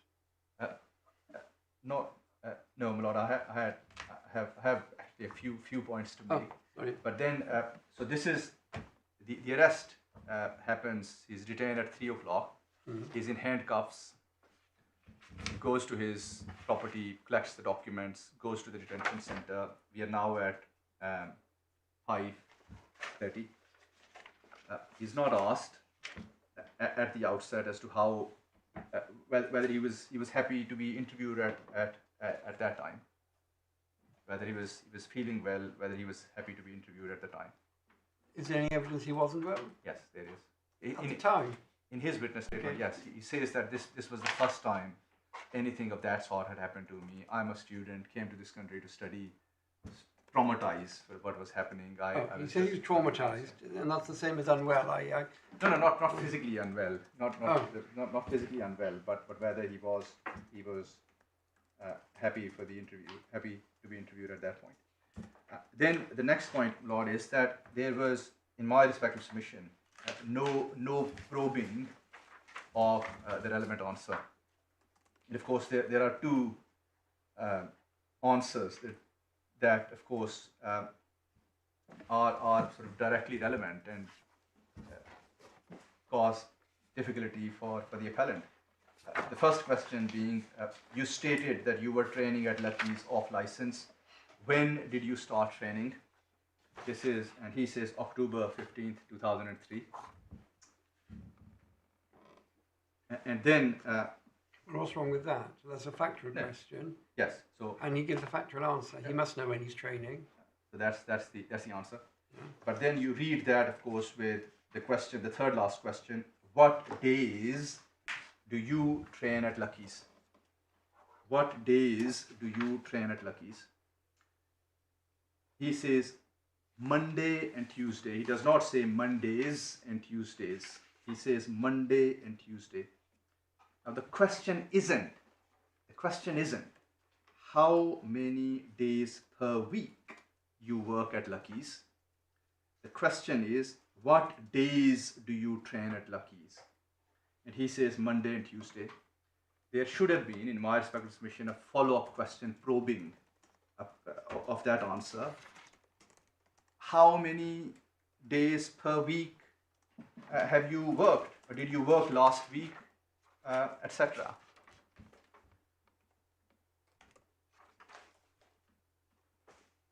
So there was no, in my respective submission, probing, and that caused all the confusion. Not how many days, how many, so they've asked what days, Monday and Tuesday, asked the hours 9 a.m. to 6 p.m. Do you attend any other days at Lucky's? No. So what do you do on your other days? College. So what questions, I didn't make a note, what questions do you say should have been asked? No. Following the answers? Okay. A question is asked, what days you train at Lucky's? Yeah. He says Monday and Tuesday. Yeah. Now his case is that he actually worked on Monday and Tuesday. He started on Monday, and this was the Tuesday when he was detained. Well, we can work out that by looking at the calendar for October the 15th. Well, yes. Is that a Monday or a Tuesday? I don't. Well, his evidence is that he met the employer on October the 15th, and they agreed that he would start training. Why didn't he say that then? When he was asked when did you start training? He said October the 15th. But when the next question was, what days do you train at Lucky's? He said Monday and Tuesday. There should have been a next question in my respective submission. Well, We've got to have a certain degree of reality here, though, haven't we? This is somebody who's encountered working at an establishment called Lucky's. And he accepts that he's working there on a Monday and a Tuesday, at least that he knows. And he says that he's been working there since the 15th of October. And he also admits that he works at Tesco's for 19 hours a week. So I'm not quite sure. The obvious inference from that is that this is somebody who's working more than 20 hours a week. so he Don't works. understand the difficulty. He works at Tesco's night shifts on Friday and Saturday, 10-hour shift, so that's around 20 hours. His case is that he agreed to start the training on 15th of October. 6th of November was his first day of training. Very, very unlucky, wasn't he? Very unlucky. But he had every opportunity to say that. You're missing some of the questions. You stated you were training and at Lucky's off license. When did you start? And he gives a date. And the question is start. Then it goes on about what he was doing there. Then he says, where did you hear about it? And he says, my friend said to me about it, and then I went to see the boss. He doesn't say, that's what happened on the 15th, and then a couple of weeks later. I mean, he knows what he's done. The immigration officer doesn't know what he's done. She's saying to him, when did you start? How did you find out about it? If he wanted to say, well, I found out about it on the 15th, and then I didn't actually start until yesterday. My first day was the day before you came in. He doesn't say any of that. The obvious thing was he would have said to her yesterday, if his case was that he was arrested on the Tuesday and it was his second day at the office, at the store, you'd have expected that to come out because it would chronologically be in his mind rather than picking a date 3 weeks earlier. And when they go and ask him about how he found out about the job, and that would be an opportunity to say, well, I've just told you, the 15th, if that's what he meant, but he didn't say that. No, he did not, but it is, in my submission, legitimate for me to make the point at least that a straightforward question could have been, well, how many hours per week you work at Lucky's? No, forgive me. He's an MSc student. He's been told that he's been arrested by the immigration authorities on the suspicion that he's breaching a condition. And he's aware, because he says so himself, that he can only work 20 hours a week. Yes. So he understands that what they're investigating is whether he is working more than 20 hours a week. Now, he's told them that he was working 20 hours a week at Tesco. Yes. So the question is he also working at somewhere else such that the total of Tesco and Lucky's amounts to more than 20 hours? Yes. So that is what he's being asked about. Yes. Yes. And does he say to them anywhere in answer to that by chance, although you found me at Lucky's, I was no longer working at Tesco, or I wasn't going to work at Tesco anymore, so I am not working more than 20 hours a week? No, his answer is, I was training. Because he seems to think that the answer to this allegation is that he wasn't working, he was training. And that's the gist of his defence here. Not that he wasn't working more than 20 hours a week, including the training. Isn't that right? Well, on the question of working at Tesco's, his evidence is that he had taken leave from Tesco. He wasn't planning On the 16th, the 6th and the 7th, not in the weeks of the 15th or the 22nd or the 29th. But afterwards, and he said that I have a rota from Tesco on my mobile phone as well. Mm-hmm. But what in my respectful submission, what he's saying in answer to the relevant question, what days you train at Lucky's, that it was Monday and Tuesday. Starting on the 15th. Yeah, of course I recognize the difficulty, but doing best that I can with the interview that I have. The submission, my lord, is that there was no probing There could have been a Your follow-up. submission is that this was procedurally unfair because the immigration officer did not sufficiently ascertain, didn't give a good enough opportunity for your client to rebut the suggestion that he was working more than 20 hours a week. That's what it comes down to. Well, the purpose of the interview was twofold in my submission. The first, of course, was to investigate and probe, to establish what was going on. But you've got to find out if he is working, Yes. otherwise nothing happens. Yes. And that's clearly what she's doing here. And second, it was to give an opportunity to the applicant to respond to the suspicion. But your client accepted, he knew that he was entitled to work 20 hours a week, Yes. only 20 hours a week. He also knew that he was working at Tesco's for, at one point it says 19, at one point it says 20 hours a week. So the gravamen of what he was being asked about was whether also working at Lucky's put him over that 20 hours a week. He knows that, doesn't he? Yes, but this isn't. Yes, I mean, It's crystal clear to everybody, to the immigration officer, to him.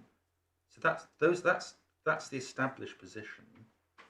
It's quite clear he is being asked about whether or not the hours at Lucky's are putting him over the top on his over the top of his allowed conditions. So what is it more they had to ask to give him the opportunity to explain that no, I wasn't over 20 hours a week?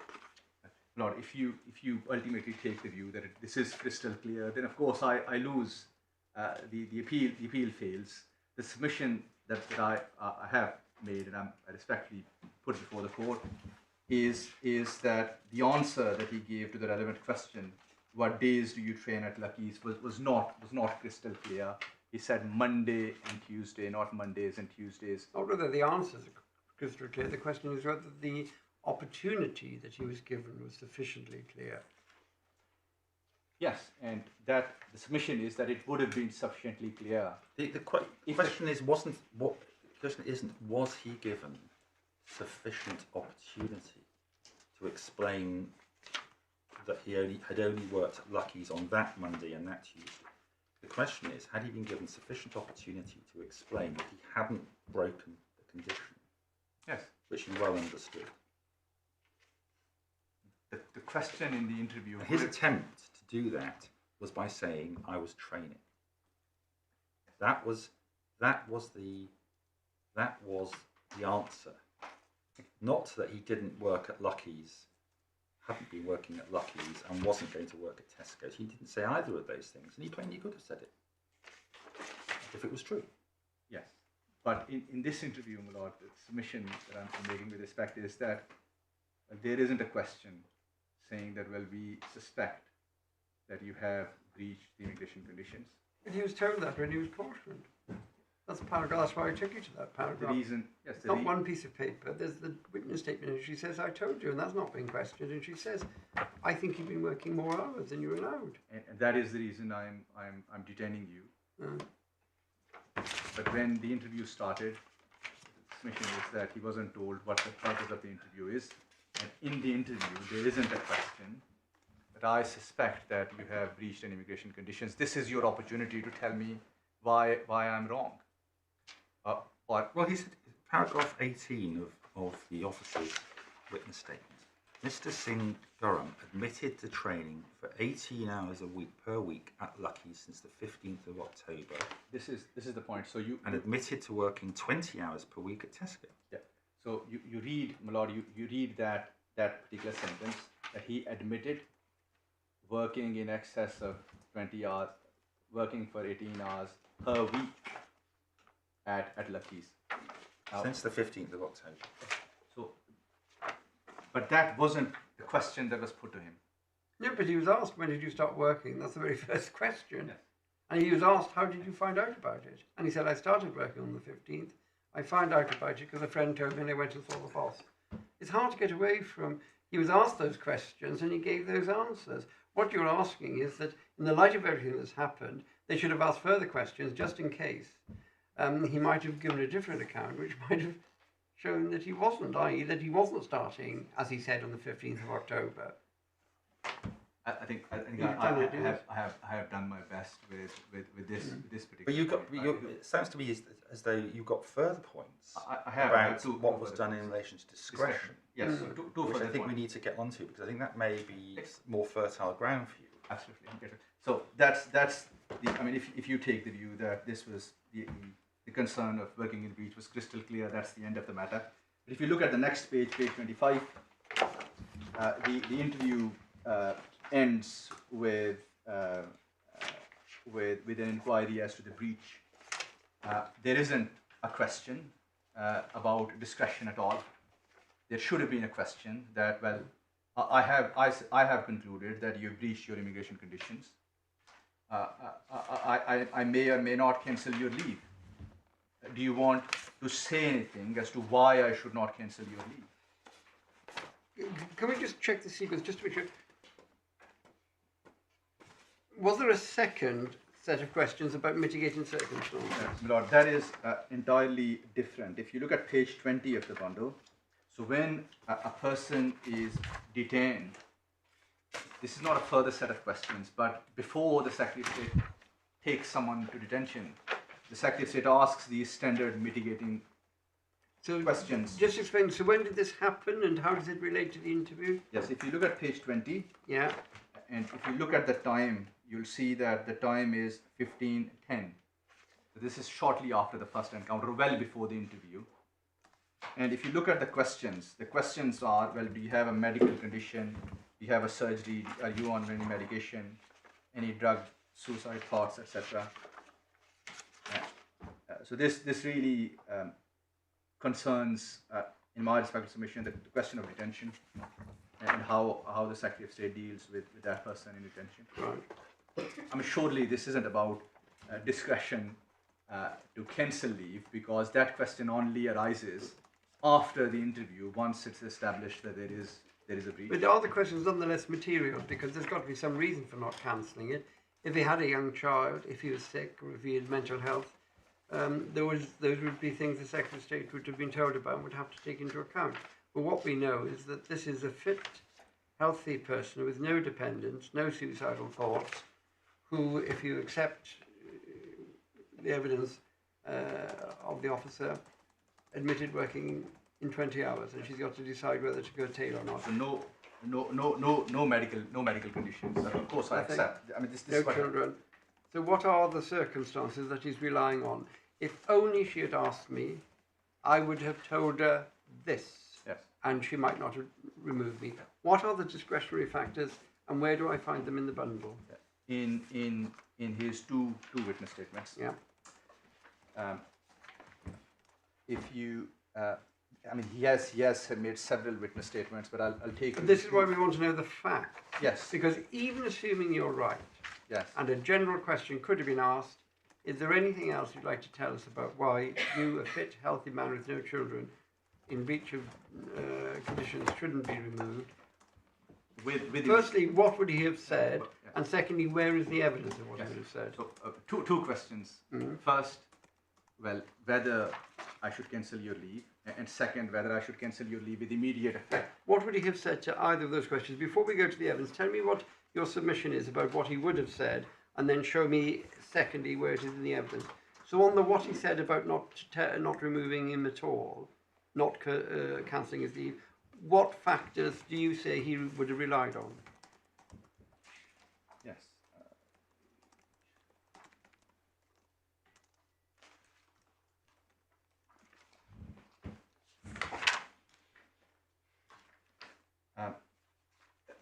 Yes. Do you want me to take you to the evidence or just list? I'd like list you to the do it in relevant two documents? stages. I'd like to make your submissions first on Yes. what the factors are, and then I'd like you to make good your submissions by reference to the evidence. Yes. First, he could have said that, well, I'm a genuine student, and my attendance is more than 95%.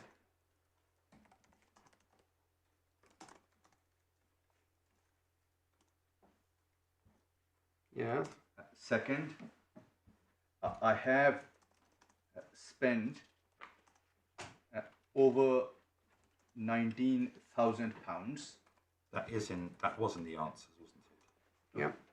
I've spent £19,000 to pay for the university fee Yeah.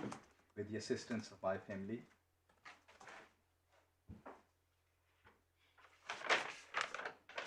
Last few months have been difficult because I had been working long shifts at Tesco at night and studying during the day.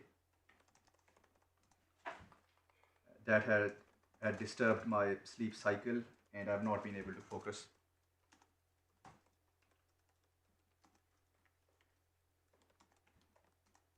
Fourth, I have made good progress in my studies. I have passed all the modules, all the relevant courses, and I am about to complete my course within weeks or months. Well, he completed July 24.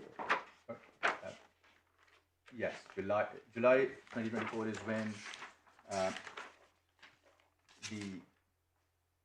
the degree was awarded, but the course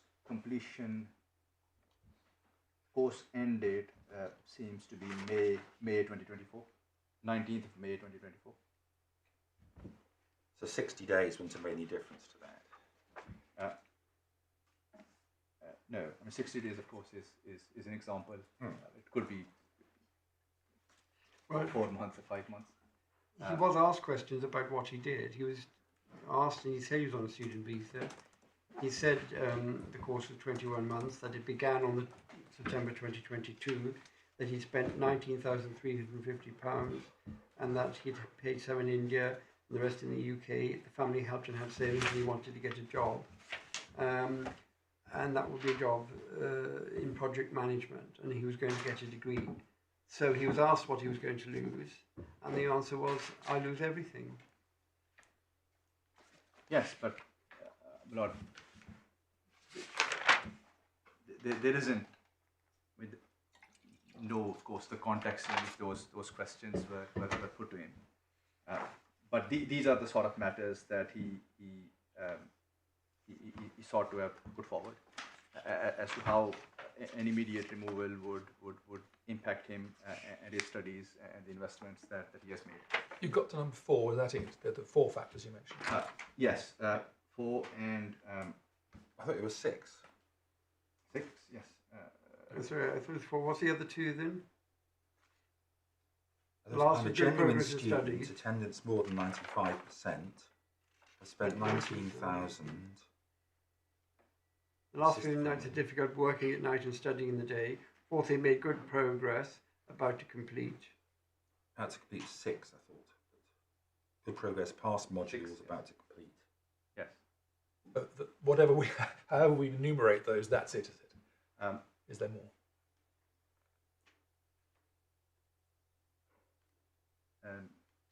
Yes.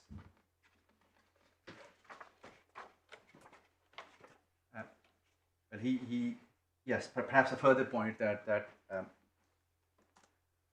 would have been open to him to have made was about a sort of level of non-compliance. So even assuming that even accepting that he started work on 15th of October, that was merely 3 weeks before when she knows that. She's got to exercise discretion. She knows it's somebody who's been working for 3 weeks. She knows the amount of non-compliance. It's double what he said he knew he was allowed to do. So all of these factors, may not know 95% attendance and that he's passed his module, but there's no suggestion he's not a good student. She knows he's doing double the amount of time and has done for 3 weeks, and is going to lose his degree, his 19,000 and everything. So in terms of whether he was given the opportunity to put those matters forward, he was, wasn't he? Well, the submission, Lord, is that he wasn't told clearly, there wasn't a clear indication that this was his opportunity to put forward things in mitigation. But even if he did know he was doing that, if he's actually been given the opportunity, the question is what happened in fact, not just was there a formal incantation? I'm now about to ask you questions. Those questions will inform me about whether or not to exercise your discretion.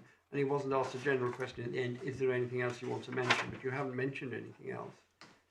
So if you take away the labels or the introductory remarks, it looks as if most of what you said was either specifically set out by him, and the purpose of giving him the opportunity is so that the things he wants to be taken into account are taken into account. It's not a formal thing. It's so the information is relayed. And at the moment, most of it seems to emerge from the answers to the questions. Yes. Lord, sort of summary of the points that I've provided, I'll respectfully ask you to look at his two witness statements, and then form a view as to whether, if there is an error that is material. So page 76 of the supplementary bundle.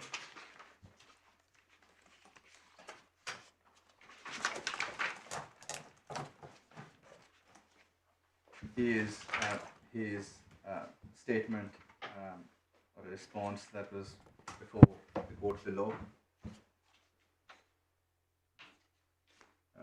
He talks about his background,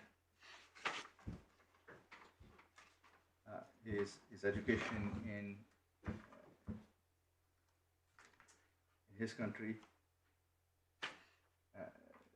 Paragraph 3, why he decided to come to the UK.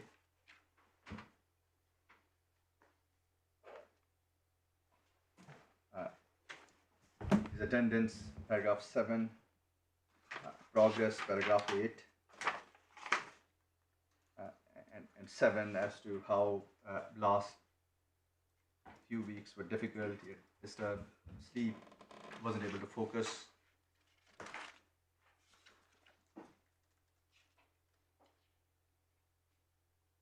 I'm not sure why that would be a mitigating factor. Surely that's exactly the sort of reason why there's a condition imposed. Because if you come here to study, I think you're working in a way that stops you studying. No, but yes. So the point I think he could have legitimately make was that, well, I was working night shifts at Tesco, and I wasn't able to focus on my studies. Well, if he'd been failing in his studies, that might be relevant. It might be, if they're saying you aren't a genuine student, come on.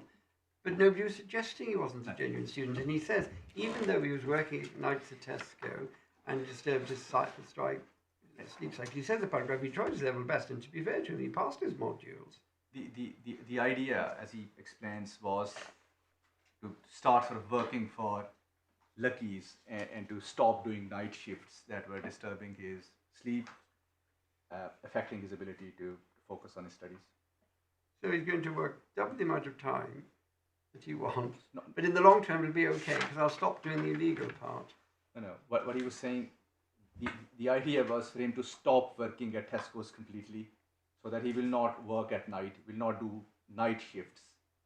But instead of doing night shifts, he would do. So when he went to Lucky's, he had already decided to stop working at Tesco's. Is the point? This is what he says in his statement. I think I'll show you that. So why didn't he say that to the immigration officer?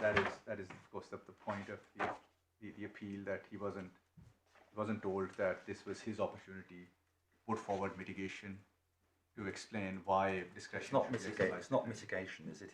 That would be an answer to the answer to the allegation, is that I'm not working at Tesco's anymore, or I'm not going to work at Tesco's anymore. He was asked, Mr. Malik, one does need to be careful, because at page 25 he was asked, are you leaving Tesco's? And he said yes. Yes. When I am trained for Lucky's, as I do not want to do night shifts anymore. Yes. So this was something that he was asked. It's a peculiar thing. He hasn't told us what he's being trained for and how many weeks or days it's going to take for him to be trained, nor has he explained why he's going to carry on doing two jobs illegally whilst he's being trained. That's the problem. So he did, if the thing that he wanted to tell the officer was, don't worry, I'm going to stop the Tesco's and I'll be back down to 20s. He told them that. Problem was, it's too late by then because he'd been doing it and he shouldn't have.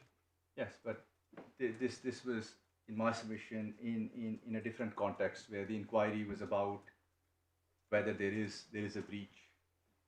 No, it's an interview because he's been told he's being arrested. And there's one rule that says I may remove you, or I may cancel your leave if you're in breach of your conditions. You've shown us the case law that hermetically seals it into three. Doesn't mean that in one interview the questions that you ask can't be directed to more than one part, or the answers can't be relevant to more than one part. Yes, but was he told, in my submission, this is the question of the court, was he told that the purpose of this interview was...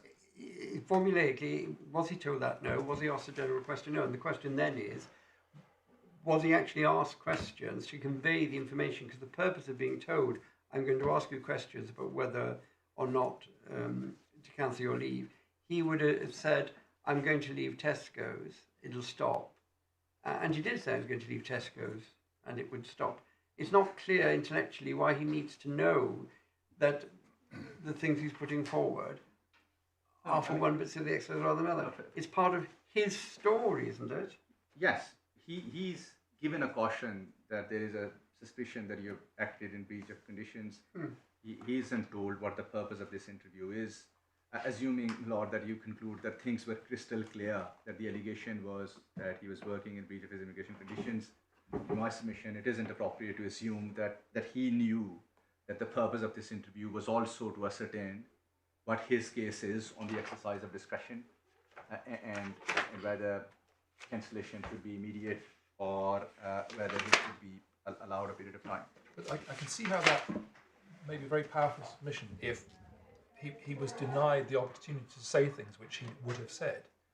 But I think my Lord's question is a direct point that actually he did say all the things you've identified as factors he now wants to rely upon in mitigation are matters which were revealed during the interview.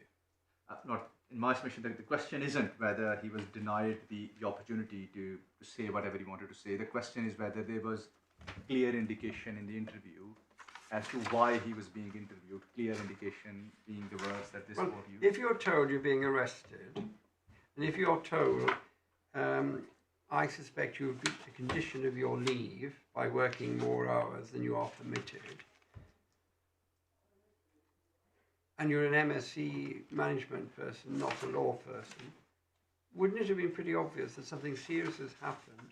As he knew and said at the initial encounter, he was allowed 20 hours and he was being arrested because he was working more than 20 hours. So isn't it pretty obvious from the context that the reason why he's being asked questions is because he has done something that might cause his leave to be taken away from him? And aren't the questions aimed at, did you do it? What's the background? How much did this cost you? And so on. Is it really necessary, having read Balikajari, to divide those things that happen from encounter to arrest to interview into little boxes and say, I hereby formally announce I'm going to part 2 of the interview, which deals with the question of discretion. I hereby tell you that I'm now going to ask you whether you'd like it to be curtailed immediately or whether you'd like me to do it for a few days or a few weeks, and you will tell me how many weeks and so on. Isn't the reality he was told, I think you're in breach, I'm arresting you, and I'm going to ask you questions, and it's his opportunity to say, no, this didn't happen, or I'm really sorry, I am stopping at Tesco's, I'll stop immediately. So the case law tells us that the opportunity to make submissions relate not only to the factual question, but also to the discretion.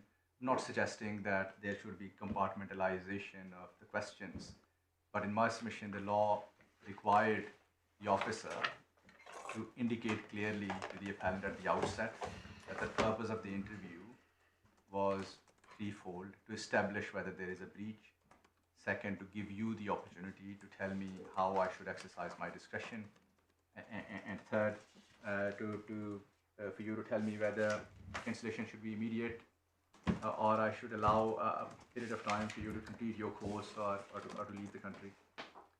And in my submission, it it isn't appropriate. The submission that I make is simply to assume that he knew. I mean, it is one thing to say that he knew that the allegation is that he has acted in breach of immigration conditions. It's quite another to say that he knew that there is a second stage. Doesn't he know that if he's in breach, he might be taken away? I mean, I haven't seen his leave. Doesn't it say in his leave you can only work 20 hours, and it may be cancelled if you work more than 20 hours? Have we got his leave, his visa, or his letter here?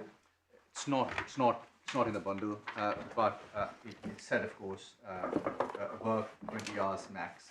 That's what the actual residence card says. Work 20 hours max in term time. Of course, when yes. Does it? My lord, we have it. We noted it was omitted from the bundle. It should have been included. So it's 3 tab 11s for the supplementary bundle.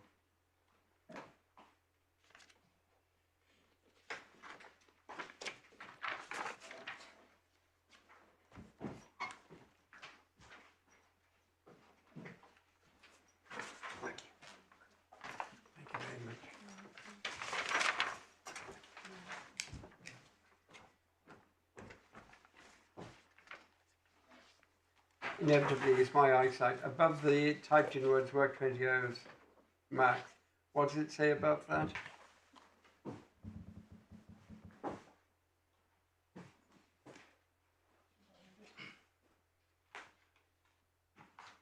There's residence permit, and I can't read any of the official words.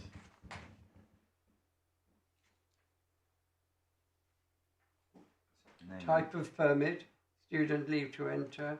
And then what's it say above work?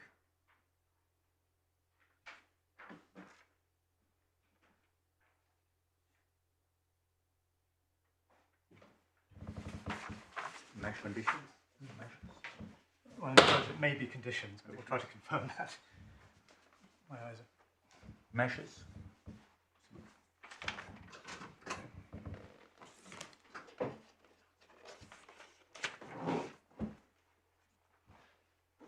Conditions. It says conditions, is it? Yes.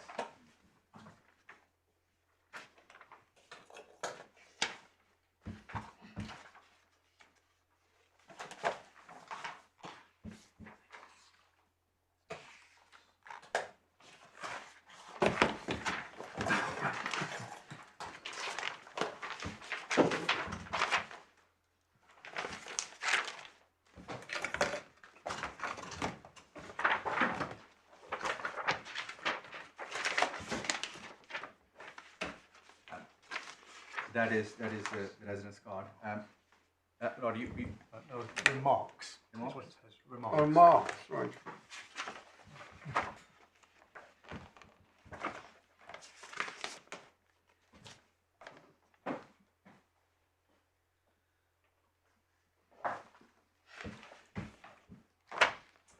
Just one final piece of evidence to show you, my lord. That is the appellant's witness statement to this court, which starts at page 47 of the supplementary bundle.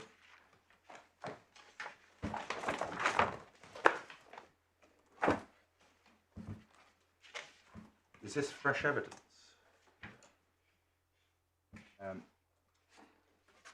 Well, this was, yes, but this was, it's allowed pursuant to the order that was made. This is effectively a judicial review claim retained by this court. And the court gave directions for the parties to file for. And it allowed new evidence or additional evidence, did it? Yes, because this is the judicial review. It's not an appeal. It's not Yes. Yeah. So this is the evidence, and then the Secretary of State also filed the evidence in response. Well, once permission was granted, the Secretary of State had 35 days to file detailed grounds Yes. and evidence, because Part 54 would apply. But it does say in the order that by the 25th of January, the appellant shall file any evidence in support. So he was given permission by the master, actually, to put in evidence, and this is the evidence, presumably. Yes. Yeah. So paragraphs 14 and 15 are the paragraphs that I invite you to to read and to consider what was said in the interview in that context. And paragraph 13, I found paragraph 13 very carefully worded. He stepped down from the till. I did try to explain to the officer that I have taken leave for the 10th of November and the 11th of November, which means I will not be doing 20 hours that week. Does he say anywhere in the statement that he hadn't been working? Oh yes, he does in paragraph 11. We later agreed to start training. Does he say when he actually began? Yes, it's paragraph 12. He says that throughout in all his witness statements that 7th of November was his second day of the training. Paragraph 12, second sentence. And he explains that what happened was a misunderstanding. What he was seeking to say was that he met the employer, this is paragraph 11, on 15th of October. They agreed to start training, and he started training on 6th of November. And it was the 7th of November when he was detained. The context is paragraph 14 and 15. So you have someone who is detained for the first time, felt traumatized, helpless, in handcuffs. The episode has scared him for his life. He says that he won't be able to recover. But all the point of showing this to you, Lord, is that this is the context in which you consider whether that interview was sufficient to meet the common law requirement, and whether the answers that were given justified further probing. But may I perhaps just make this absolutely clear that I'm not seeking to challenge the evidence that the officer has given in her witness statement. This is, of course, a judicial review claim, and the court must proceed on the basis that the evidence that the officer has given is correct. Well, and she denies this very clear term. No, paragraph 14 is, yes, it's not denied it. The officer could not deny the fact that he felt traumatized and helpless, and he was handcuffed. But I'm not making any point that. No, but she does deny interrupting and saying enough, etc., and says that in fact she was still in her supervised training stage, and the implication is that there was another officer there supervising. Yes. So whatever the officer has said in the witness statement, you must proceed on the basis that that is correct. So insofar as this witness statement puts forward a different version of facts, you must prefer the Secretary of State's evidence. That's what the law is. And that isn't the point of showing you the statement. The point of showing you the statement is that he says that, well, I was interviewed in that context, and there was this misunderstanding. I actually started working on 7th of November. Now, if there was further probing, and if he was asked right questions, this is what he would have said. That, for example, if he was asked a question, well, how many days per week you work, he would have said 20 hours per week. If he had been asked a question, well, did you work at Lucky's in the previous weeks, he would have said no. Why, isn't there another way of asking that question? When did you start working? That's a more logical way of doing it. Because previous weeks you'd say, well, they didn't ask which week. So if you do it another way around and say, when did you start? Because that will tell you the weeks when he worked. No, so you assume that he started on 15th and assume that he worked on 15th. That does not necessarily mean that he worked over 20 hours per week the next 3 weeks. It tells us, well, this is when he started.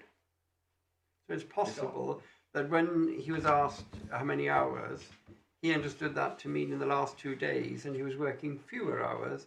He was working on the 15th, but he was working fewer hours on the 15th. It wouldn't matter, because if he's working 1 hour, he's above the... His case, my lord, is that when he was asked how many days you work at Lucky's, He said Monday and Tuesday. Yeah. His case is that he meant Monday that week and Tuesday that week. But then you've got the problem, and you can't get around it, that he was asked the starting date of work. And he's asked the starting date of work, and he's asked what days he works. I accept that. I mean, that's the problem you've And got. that is his case. And the submission is that if there was probing and if he was asked direct questions, this is what he would have said, that he had said in his witness statements. Which is relevant only to the question: was there procedural fairness? Which is You say because the answers were ambiguous, the officer was under an obligation, a fairness obligation, to probe further. yes, That's what it comes down to. precisely. Or another way to put the point is that yes, the officer should have asked a clearer question. Can I ask you this? Paragraph 11 of his statement to this court, he ends up by saying, please see attached Tesco rota screenshot confirmation. Which page is that?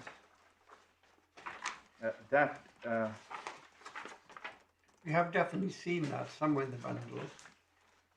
It comes from his mobile phone, I think. Yes, my feeling is that isn't in the bundle. It's not at 81? No, that's his... I looked for it, I couldn't find It's it. not in the bundle, and I'm told that the other side did not agree for it to go in the bundle.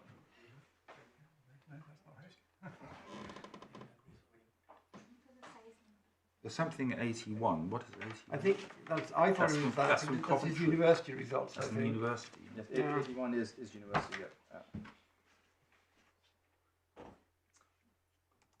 If you want, Lord, we can provide that.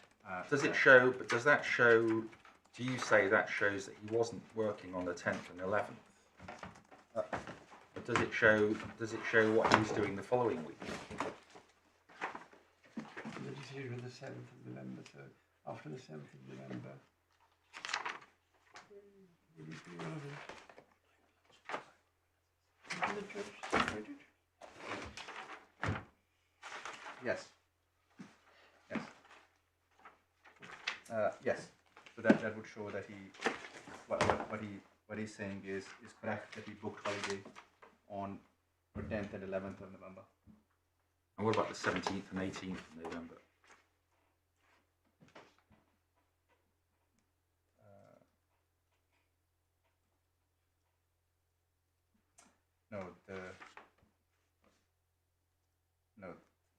The document does not say anything about that. I mean, in page 209, in fairness to your client, the judge does record that, at paragraph 7, that he said he hadn't worked on the 10th and 11th of November and has produced a screenshot from his phone to that effect. So in fairness to your Yes, client, very good. he does seem to have shown it to the judge in some fashion. Yes. And it's never been doubted that he has a screenshot that shows that he booked leave for that Yes, week. and The real problem is the starting date. yes, and as you know, he mentioned, of course, in the interview that he has Rhoda available on his phone. I think it's not controversial that he did not work on 10th or 11th. Of course, the problem for the appellant is the start date, and you have. And you it's have- why he didn't say, when asked, when did you start? He didn't say, yesterday. It is my second day today. He didn't say that. He said the 15th. And you have read the statement, Lord. He explains what he understood the question to be and what he said was his answer. His evidence is that he started working on 6th. 6th was his first day of training. So these are my submissions on the appeal on the primary ground. Second ground, it's common ground that on second issue, it's common ground that the rules say that a week is what starts on Monday and ends on Sunday. It's tab 1 of the authorities bundle. that means that there was no breach of immigration conditions in that week. Yeah, and that's why the starting date is critical. Yeah, and so there's no breach of immigration conditions in that week. And of course, the Secretary of State says that that does not mean that there wasn't any previous breach. Well, that wasn't the basis of the Secretary of State's decision anyway. It was the judge who came up with that. Yeah. In his reasons, he added up the end of one week and the beginning of the next. That was the judge, not the decision maker. Yes. The decision maker says that, well, you have been working in breach of your immigration conditions, full stop, without explaining why that is so. Therefore, with respect, it's common ground that the judge was wrong in making that point. Question, of course, the next question is whether the finding that he was actually working in breach of his immigration conditions previously from 15th October onwards was one that the immigration officer, yeah. And that depends on whether she was entitled Yes. to rely on the answer that he gave or whether the interview is procedurally unfair. Yes, and of course the two relevant questions that you will focus on. First, the start date question when he said 15th of October, but then how many days do you work? You have my submission that he did not say Mondays and Tuesdays, he said Monday and Tuesday. The information before the decision maker was at least ambiguous as to when he actually started working.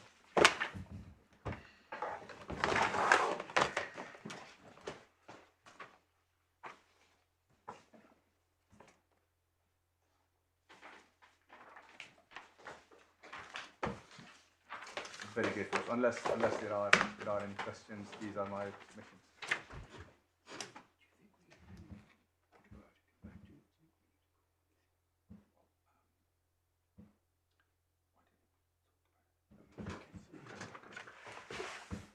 Thank you very much. We'll say 2 o'clock. Court is able.